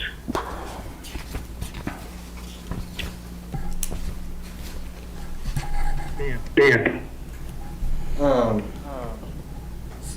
So one other question for Director Schmidt. Do we still allow an applicant to use adjacent commercial to count towards commercial requirements? And if so, where is that contained? I'm not entirely sure I'm following. Do you have a project you can reference for me? Yeah, like Red Cedar Flats. My understanding is the MUPUD ordinance today allows for if you're proposing an apartment building and it's adjacent to, a strip mall, you can actually count the strip mall next door that's already existing using the ordinance. That's my understanding. And so I was looking for where in the ordinance it might fall. I was wondering if you might know. That is an interesting interpretation, and I don't know that I would recommend that to this body. I was asking in terms of possibly getting rid of it or extremely reducing its use, but it's been an issue. Manager Walsh? Yeah, that's a really good question, and if I recall, if I followed your question correctly, and Trustee Jackson would be able to weigh in on this because of her lengthy time on the Planning Commission. Back when Hannah Lofts was developed, over off of, it came up where's the commercial? And they, in turn, said, well, if we build this, we'll be able to lift up that commercial area over the pizza house and all of that. So that was, I don't think it was, if I recall correctly, that was when I first came here, but I don't think it was etched in stone anywhere in the ordinance, but it was a conglomerate of a discussion that everyone bought into at the time. Okay. But I don't know that it was identified in the MUPUD ordinance, but that's exactly what they brought up, if I recall correctly. I'm happy to further review the ordinance now that I haven't actually gotten a question yet. It was used, at least as an argument, for Red Cedar Flats on Grand River Avenue, adjacent to the Plato's Closet strip mall, which is the outlot in front of Hobby Lobby as well. So now there is a little bit of commercial that's defunct on the ground floor of Red Cedar Flats, but it was used there as an argument as well. So I guess my understanding was there was actually, this board and the previous board from 16 hasn't seen an applicant make that argument, but it was one that was out there from Hannah Lofts and Red Cedar Flats and possibly some others. So I was just curious if that was actually something in the ordinance that needed to be tightened up, or if that was just, it may just be an argument. I will absolutely go back through things with that in mind. I had not actually thought of that because that is not an interpretation I would likely support. But I do think, to Treasurer DeShane's support, and I appreciate his support, if we can get the applicants to do one or two of those three things, a big one that they're going to gravitate towards is going to be that 25% gross floor area being non-residential use, right? I'm not sure that that's going to be the leader in the pack, just because there's a lot of conversation about cannibalizing the commercial market in Lansing in general. Or stacking the uses, but either way you need a mix of uses to stack it, so either way you're getting some commercial, but that's easier to achieve than lead. So if we get them to a point where they have to do two of them, they have to do one of those. They have to stack uses vertically, which means they have multiple uses and they have something that's non-residential, which is probably commercial 9 times out of 10. or they say, okay, we're going to propose something like an Aldi project, and we're going to easily meet that 25% gross floor area. So I think we push them towards one of those two. So that's the counter of this using adjacent commercial, right? That's the inverse, is actually forcing them to bring something here to staff and to the board that already encompasses that. Okay. Understood. I want to confirm that during my years on this board, either as a trustee or as a supervisor, I always viewed it as quite a misuse of the whole idea, not necessarily the law, but the ordinance, but the idea to use this adjacent commercial area the way it was being done at Hanalofts and other places. And I never studied it close enough to figure out what language it was being built on, or whether it was just some interpretation that came along that got bought by people along the way. So that's a good thing for you to study for us and to confirm, because I don't like it any more than was mentioned by Mr. Grosser, Mr. Shane, or others. So, and with regard to the other points, I think Mr. Grosser has made some good ones, and Mr. Shane has too. Anyone else?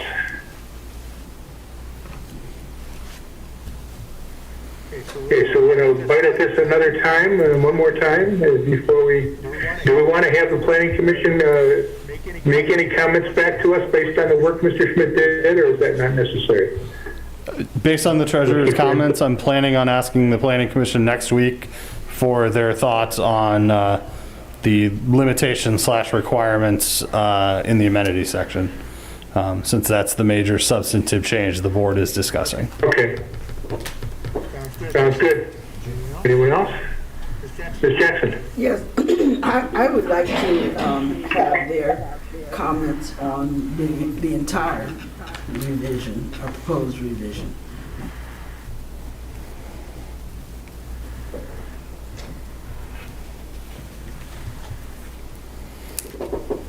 I think they can read through it, and chances are nothing's going to stick out other than the new areas, because it's, as you said, a reordering, a restructuring.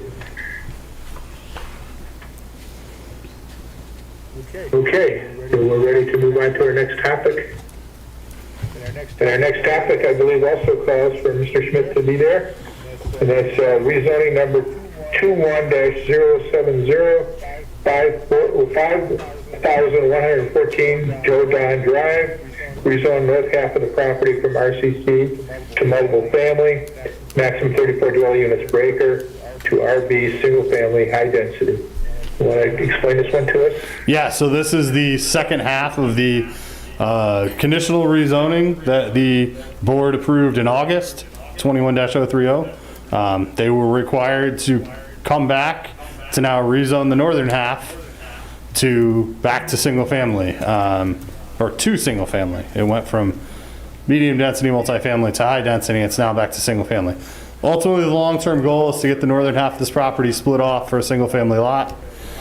It is a long and laborious process that started long before I got here, but we're getting them down that road. They did meet the 30-day requirement as outlined in the conditional rezoning. The Planning Commission did recommend approval, and therefore we are in front of you this evening for any comments or questions you might have before we bring this back for introduction. Any comments or questions? I think we all got it. Okay. All right, then we're going to move on to the City of Mason building contract, Mr. Schmidt. So this is, as everyone is aware, we've acted as we've had an intergovernmental agreement with the City of Mason since, I believe, May of 2011, acting as their building official and inspections, building official and building inspectors within the city. Mr. Heckerman, our building official, acts as their building official for record and for inspections. Over the years, it's been a number of people. We have essentially settled on our senior building inspector, Ron Rao, handles Mason by and large. It's been a very effective use, a very effective agreement for both parties, uses our time very efficiently, and it certainly saves the City of Mason a fair bit of money, frankly, because they get some high-quality employees for a very low price. This contract essentially is an upgrade / clarification to sort of ongoing practice that has been happening for a number of years. Just as you get into something like this, you realize that, you know, they need a building official to occasionally weigh in on this, and a building official to occasionally have this conversation. And so really the contract itself hasn't substantively changed. I will say that the main thing that's changed is subsection 8. We essentially converted from a shall not do to a if you need us to do this, you'll pay us more. What really has changed is the exhibit that's attached to this. Exhibit A that discusses the actual scope of work is now pretty detailed and covers a lot of things that we've just been kind of doing, because as you get into this, you realize that, okay, here's how we're going to have to work inspections, and that's going to involve us doing a few things. And in an emergency, here's how we're going to have to do some things. And it just covers stuff that we've largely been doing and helping Mason with. So we're codifying it into a contract, extending the contract at this point. We are not recommending a fee increase because for a number of reasons. But Director Hughes and I from Mason have had conversations, and next year I think she is going to work with us in terms of getting both. We're going to update our fees, I think, sort of at the same time, and see areas we can overlap and try and have some consistency. But this really does work well for both parties, and we're very happy with how it's gone thus far. Be happy to answer any questions that anyone might have on this. And when you say that it works well for both parties, of course it works well for Mason. I'm sure we're doing an excellent job there. We are. Financially, how does it work for us? So we certainly do perfectly fine on this contract. Who serve over there, we give them, because they're going above and beyond, and so we give them a few dollars. One gets, I think, $3, the other one $5 an hour stipend for when they're there. So our total cost in 2020 was approximately $14,000 to $16,000, and we brought in close to 40. So that's kind of the nuts and bolts of the finances. That's what I was looking for. Thank you. Anyone else? Ms. Jackson and Ms. Wazowski. This is a contract that's renewed yearly? So the way it's set up is that unless there's a termination agreed to, it's an automatic renewal. Oh, I see. Okay.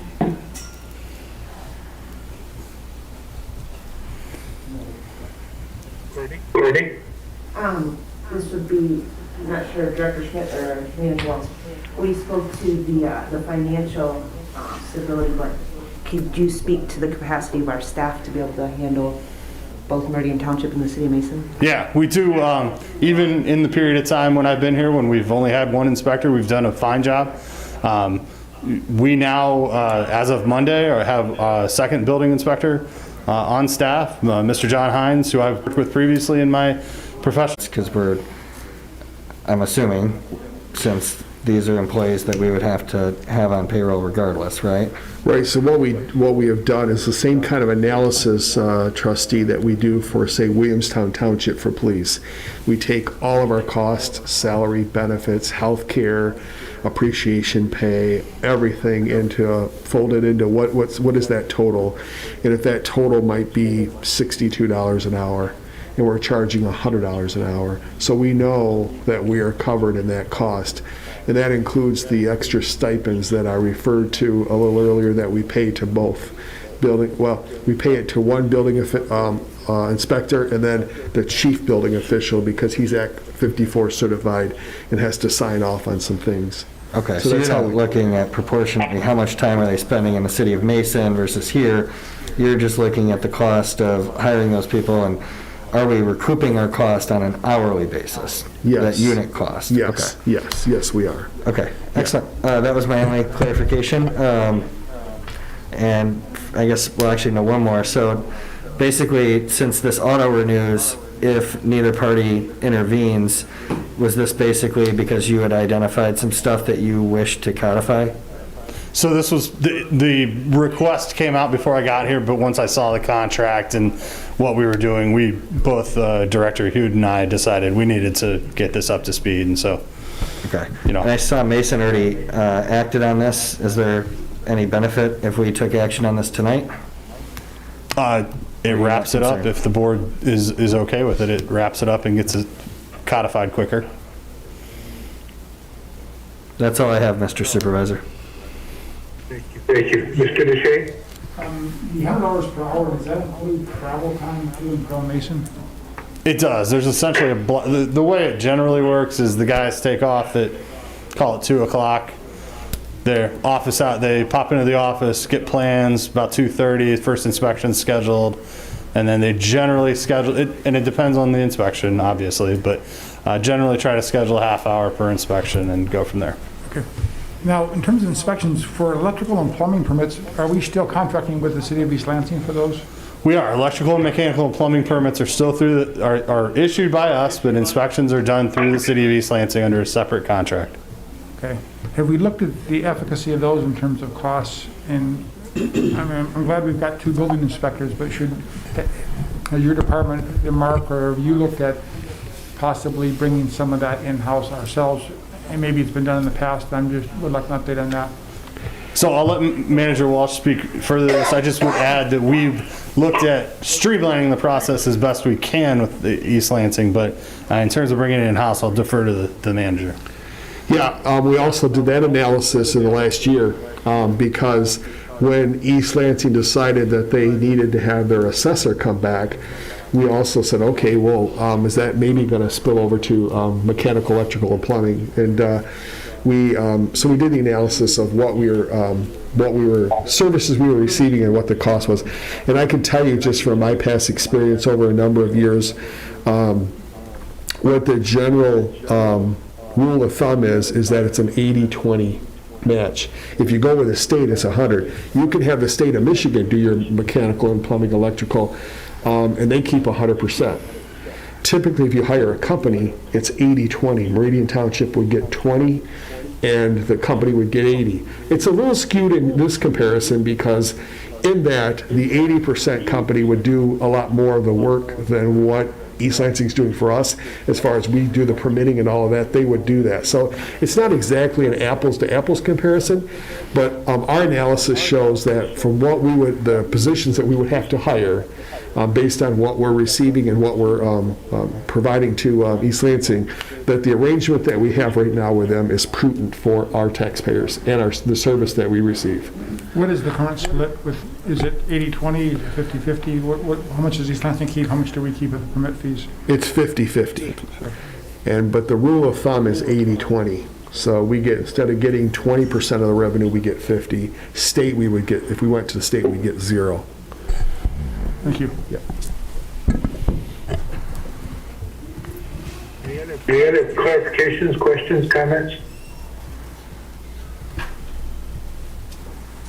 Thank you. Our last item for discussion is the CN Railroad Quiet. Mr. Supervisor? Mr. Deshay. I would move that we suspend the rules and act on this tonight. Support. Okay, you're going back to the City of Mason building contract. Mason building inspector contract. Go ahead. You want to move to suspend the Yes, okay, second? Trustee Opsimer seconded it. Okay. All right, all those in favor of suspending the rules so we can act on this tonight, say aye. Aye. Okay, we have enough. Then you want to make a motion then, yes. Mr. Deshay? I move that Township Board approve the City of Mason building contract as presented tonight to the board. Who's the authorization? What is it? We would need to authorize the city manager to sign the contract. Okay, and further that the township manager, Frank Walsh, sign the agreement. Support. You authorized to sign the agreement, right? And that was supported by Mr. Opsimer, is that right? That is correct. Okay, any further discussion? We need a roll call. Trustee Wazinski votes yes. Trustee Summon? Yes. Trustee Opsimer? Yes. Trustee Jackson? Yes. Clerk is absent. Supervisor Stika? Yes. Treasurer DeShane? Yes. Passes 6-0. Thank you very much. You. Now come to the CN Railroad Quiet Zone, and Mr. Perry has been working on this and put together a nice memo, and is now going to tell us about it before we get talking about it. Good evening again, everyone. As the board is aware, and I'm sure you've been caught at several crossings throughout your life here in the township, we have two railroad lines that traverse the community. The northern line is the CN route. It carries approximately 18 trains per day. And then the CX line, the southern line, it has about 3 or 4 trains per day. So the majority of the train traffic is on that northern CN line.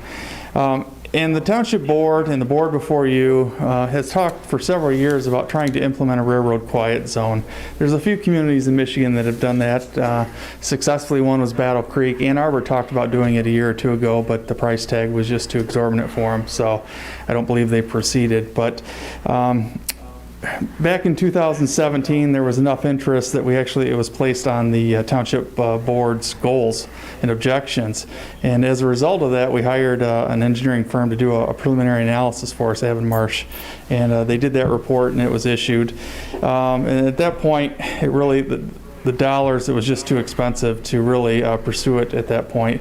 A couple years later, there was again some more interest that, we wanted to revisit the item.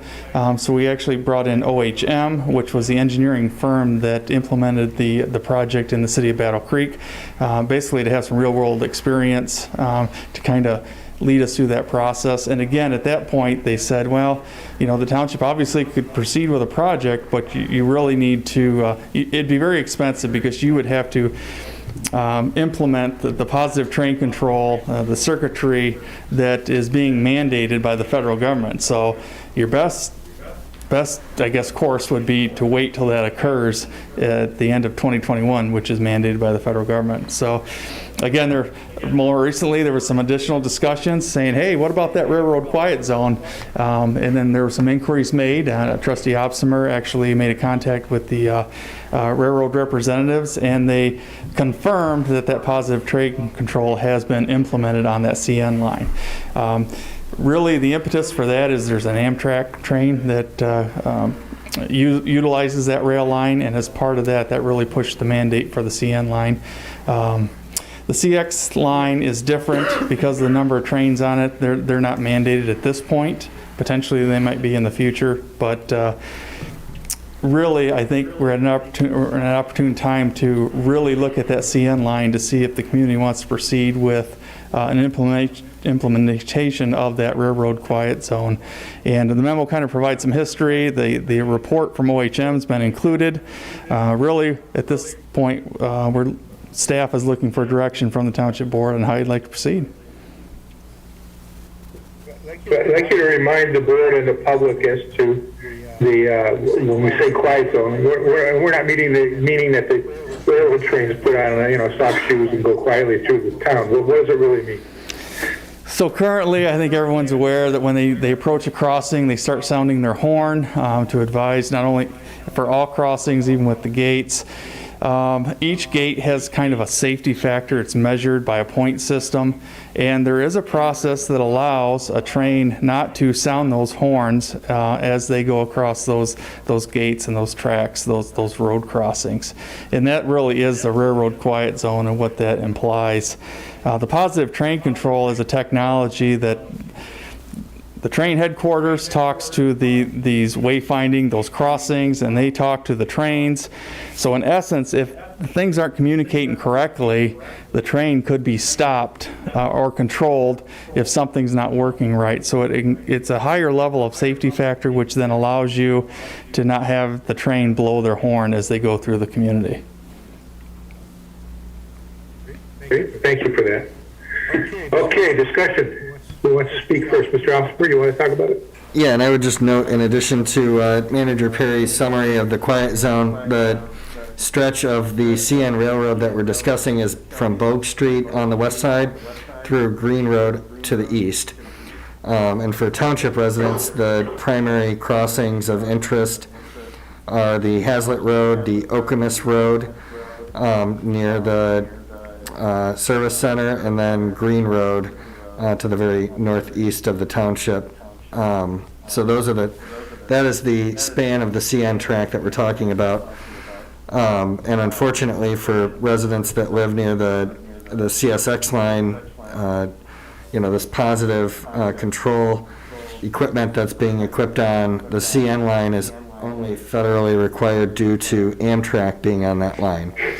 So there isn't really any current hope for this equipment that I'm aware of to be installed on the CSX line, unless there's either a new Amtrak line created or a fundamental change in policy. But I appreciate Deputy Manager Perry getting the packet prepared for this, and I fully support it. I would like to see us authorize staff to proceed in retaining our consultant again for an implementation plan. We're obviously in the fall, and RFPs need to be conducted and stuff if we're going to make any progress next year during the short construction window that we have. But I'm very happy to see that we've finally crossed these federal implementation hurdles. And what sparked my interest in this was I was at a community event, and a resident asked me if the township had looked at this, and I said, well, in fact, we had. I couldn't recall how long we were waiting on this change, and so I texted Derek, and he quickly gave me an answer back, and he said, well, MDOT believes that it was installed, but we're not sure. And I said, can I make a phone call tomorrow and find out? And so I did, and we were able to get confirmation from CN directly that they have it. And next steps, in addition to our capital infrastructure, would be talking to MSU as well, and possibly East Lansing and the road department for the intersections that they have jurisdiction over. So, thank you. Thank you. Thank you. Others? Ms. Jackson? Yes, I noticed in the material that we got this weekend, there are estimates of the cost for both tracks or sets of tracks, but those costs are dated 2019. My question is, how realistic is it to hope we're in the same ballpark in 2021? I think they're actually pretty realistic. I think when they ran those numbers, they were anticipating a 3-year out construction, so I think they did some inflationary estimates in there. Okay.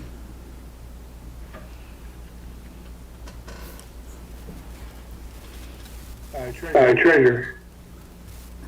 On 21 of the last 30 years, I've lived in the Hazlet side of the township, and I tell you, the CN line in Hazlet is loud. It's disruptive. I think in time you get used to it, but then you go back up there and you're reminded of how loud it is. Kathy's over west of there in Everett Farms and Everett Woods, and you still hear it very strongly there. And there are 18 trains a day, and particularly at this intersection at Hazlet Road and the railroad tracks there, the lake is right there. And the train sound is amplified by the dynamics of the lake, and so you feel the other side of the lake as well.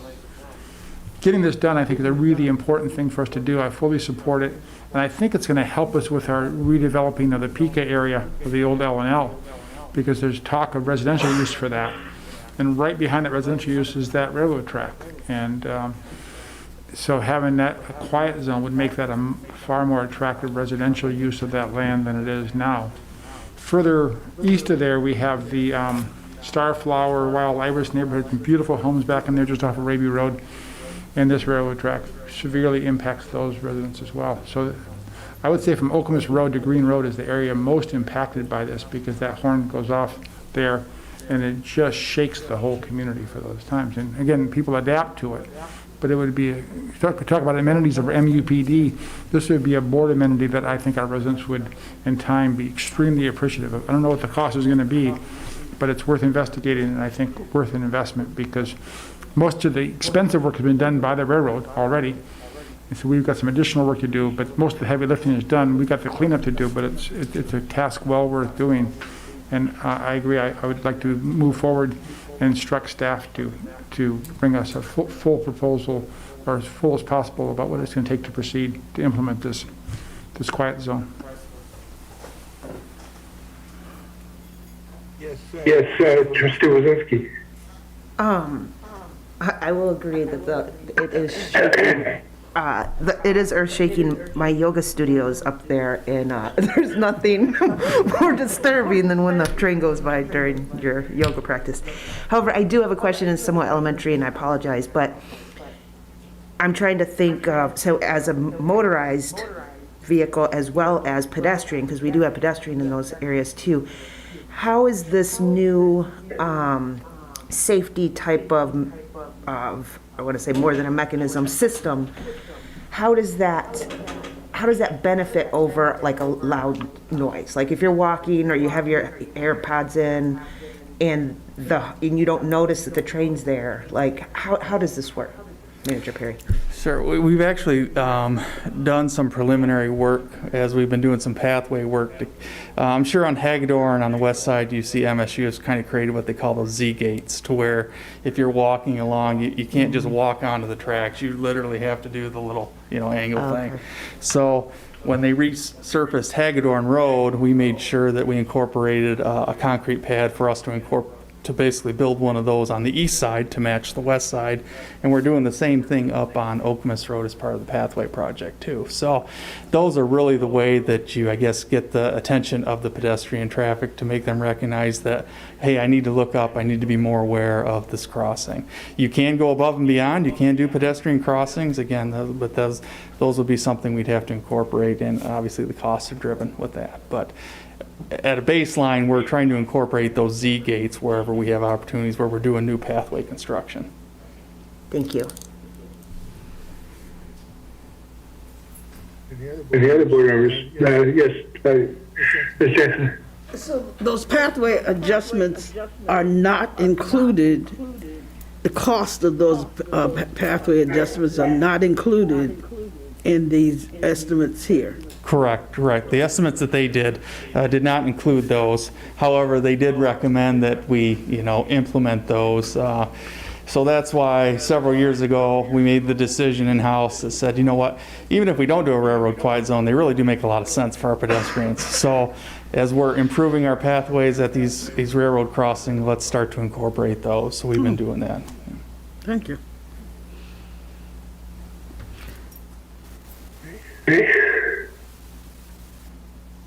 Sounds like we want to move forward with this. So what next steps do you recommend, Mr. Perry?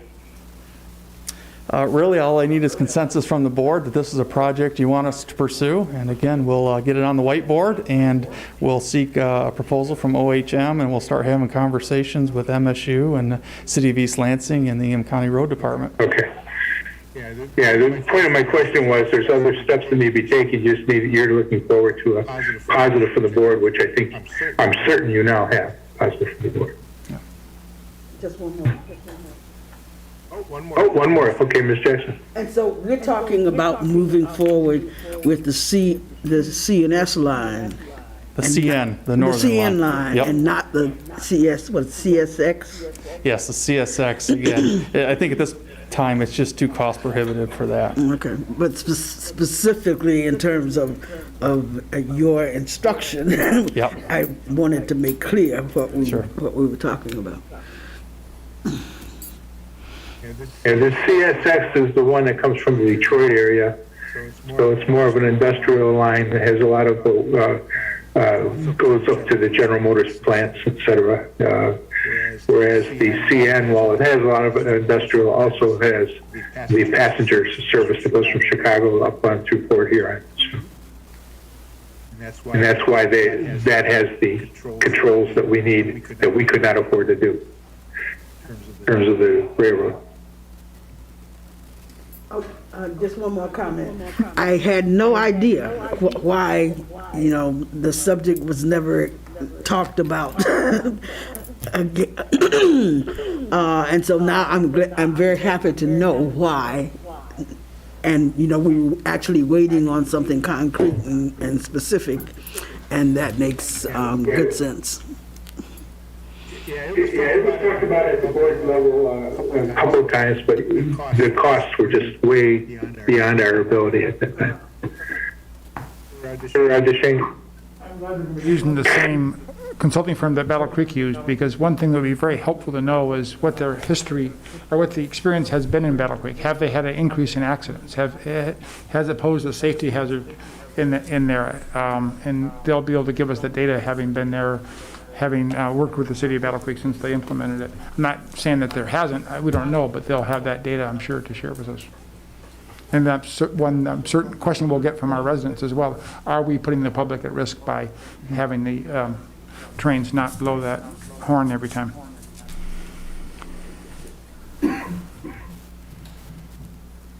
Yeah. Yeah, just one note for Derek, and I'm curious if the consultant comes back with different cost estimates for us, but when we talk about that lane separation, as you're approaching the railroad crossing, and that's to prevent the cars from basically going around the gates, right? We do have two examples from Battle Creek in our packet. I really I like the cleanness of the raised curb median with some of the caution signage on it versus the highlighter yellow kind of like speed bump-esque median. Just the aesthetic, I think, is something our residents, I'm sure it's more expensive to do the official raised median, but I think aesthetically that would be more in line with what our residents would want. So just having the consultant make sure they produce options for us on those different aesthetic elements would be helpful. Thank you. Yep. And again, that's where we'll have to, work with the County Road Department to make sure that whatever we propose, they buy into that.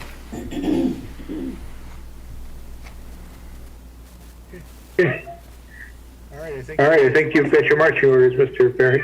All right, thank you. Thank you. The comments from the public. Is there any public that has wanted to comment, pass any cards in, or raise their hands? We have a raised hand, Supervisor. You see that? All right. And I assume on Zooming we have nothing, or? Nope. Coming up, okay. Coming up. Go ahead. Sorry. Start with your name and address. You're limited to 3 minutes, and look forward to what you have to say. Great, thank you. My name is Christina Canfield. I live at 1351 Hickory Island Drive in Hazlet. We bought our home about 4 years ago. It was a HUD home, very run down. We moved to Hazlet from East Lansing, fixed our home up, and absolutely love living in this community. It's just been fantastic. We live very close to the train tracks, and we certainly knew there was a train there when we moved. But I have to say that my husband and I both appreciate you moving forward on this project. Because when you're there, you're looking at your house, buying your home, you hear the train go by. It's not, it's annoying, and actually our house does, in fact, rattle. But what you don't necessarily think about is that it's going to go all night long. And in the summer, especially when the windows are open, it's loud. And as often as it goes at night, and the 4 horns, and of course we can also hear the one on Okemos Road, I have to say it does kind of wear you out. So I just want to thank you for what you've done, the work that you've done over the last few years, getting ready, putting yourselves in a position to do this when the time was right.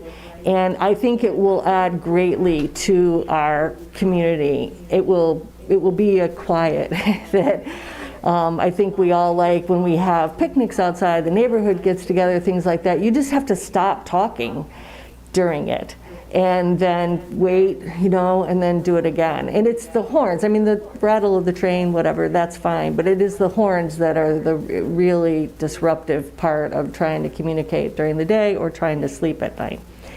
So I think it's good for the neighborhoods. I think it's people are going to appreciate it, and I really just want to say I support this as someone who's impacted by it, and I appreciate that you guys are taking this issue seriously and going to look into it. So really, I just wanted to thank you for that, because it'll make a big difference in our quality of life. Thank you. Thank you. Any others?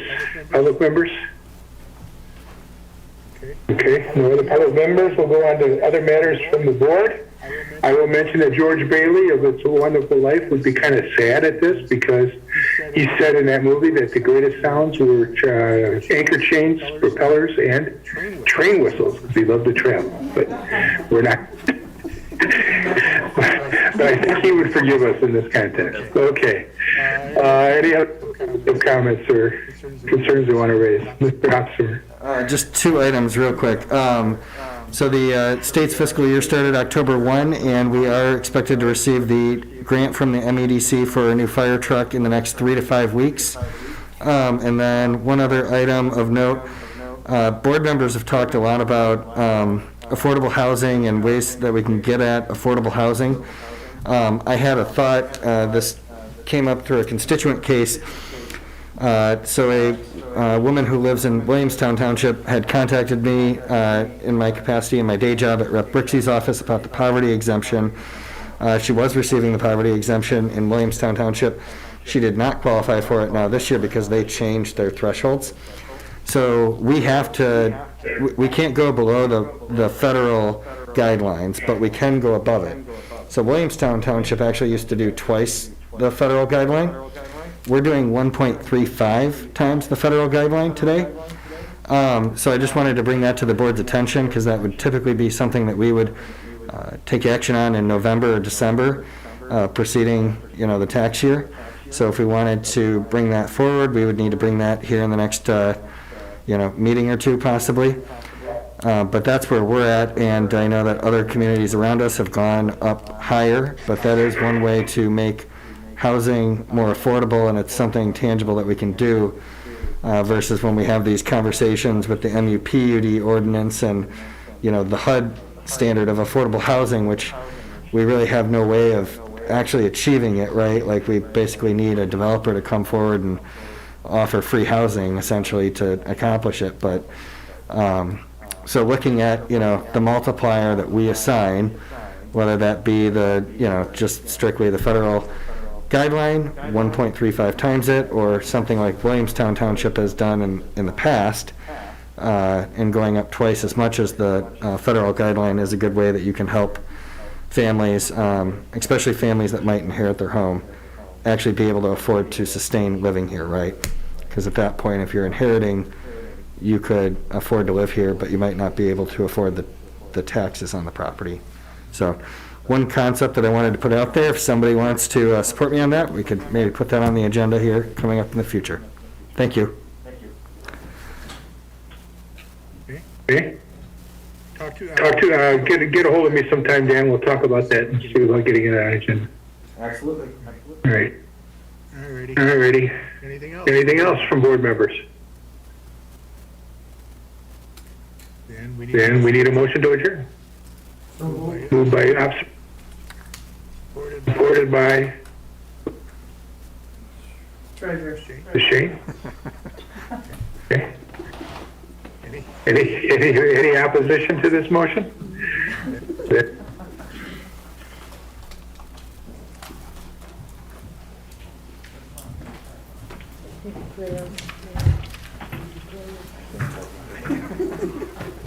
I didn't hear it. At this point, I'm listening.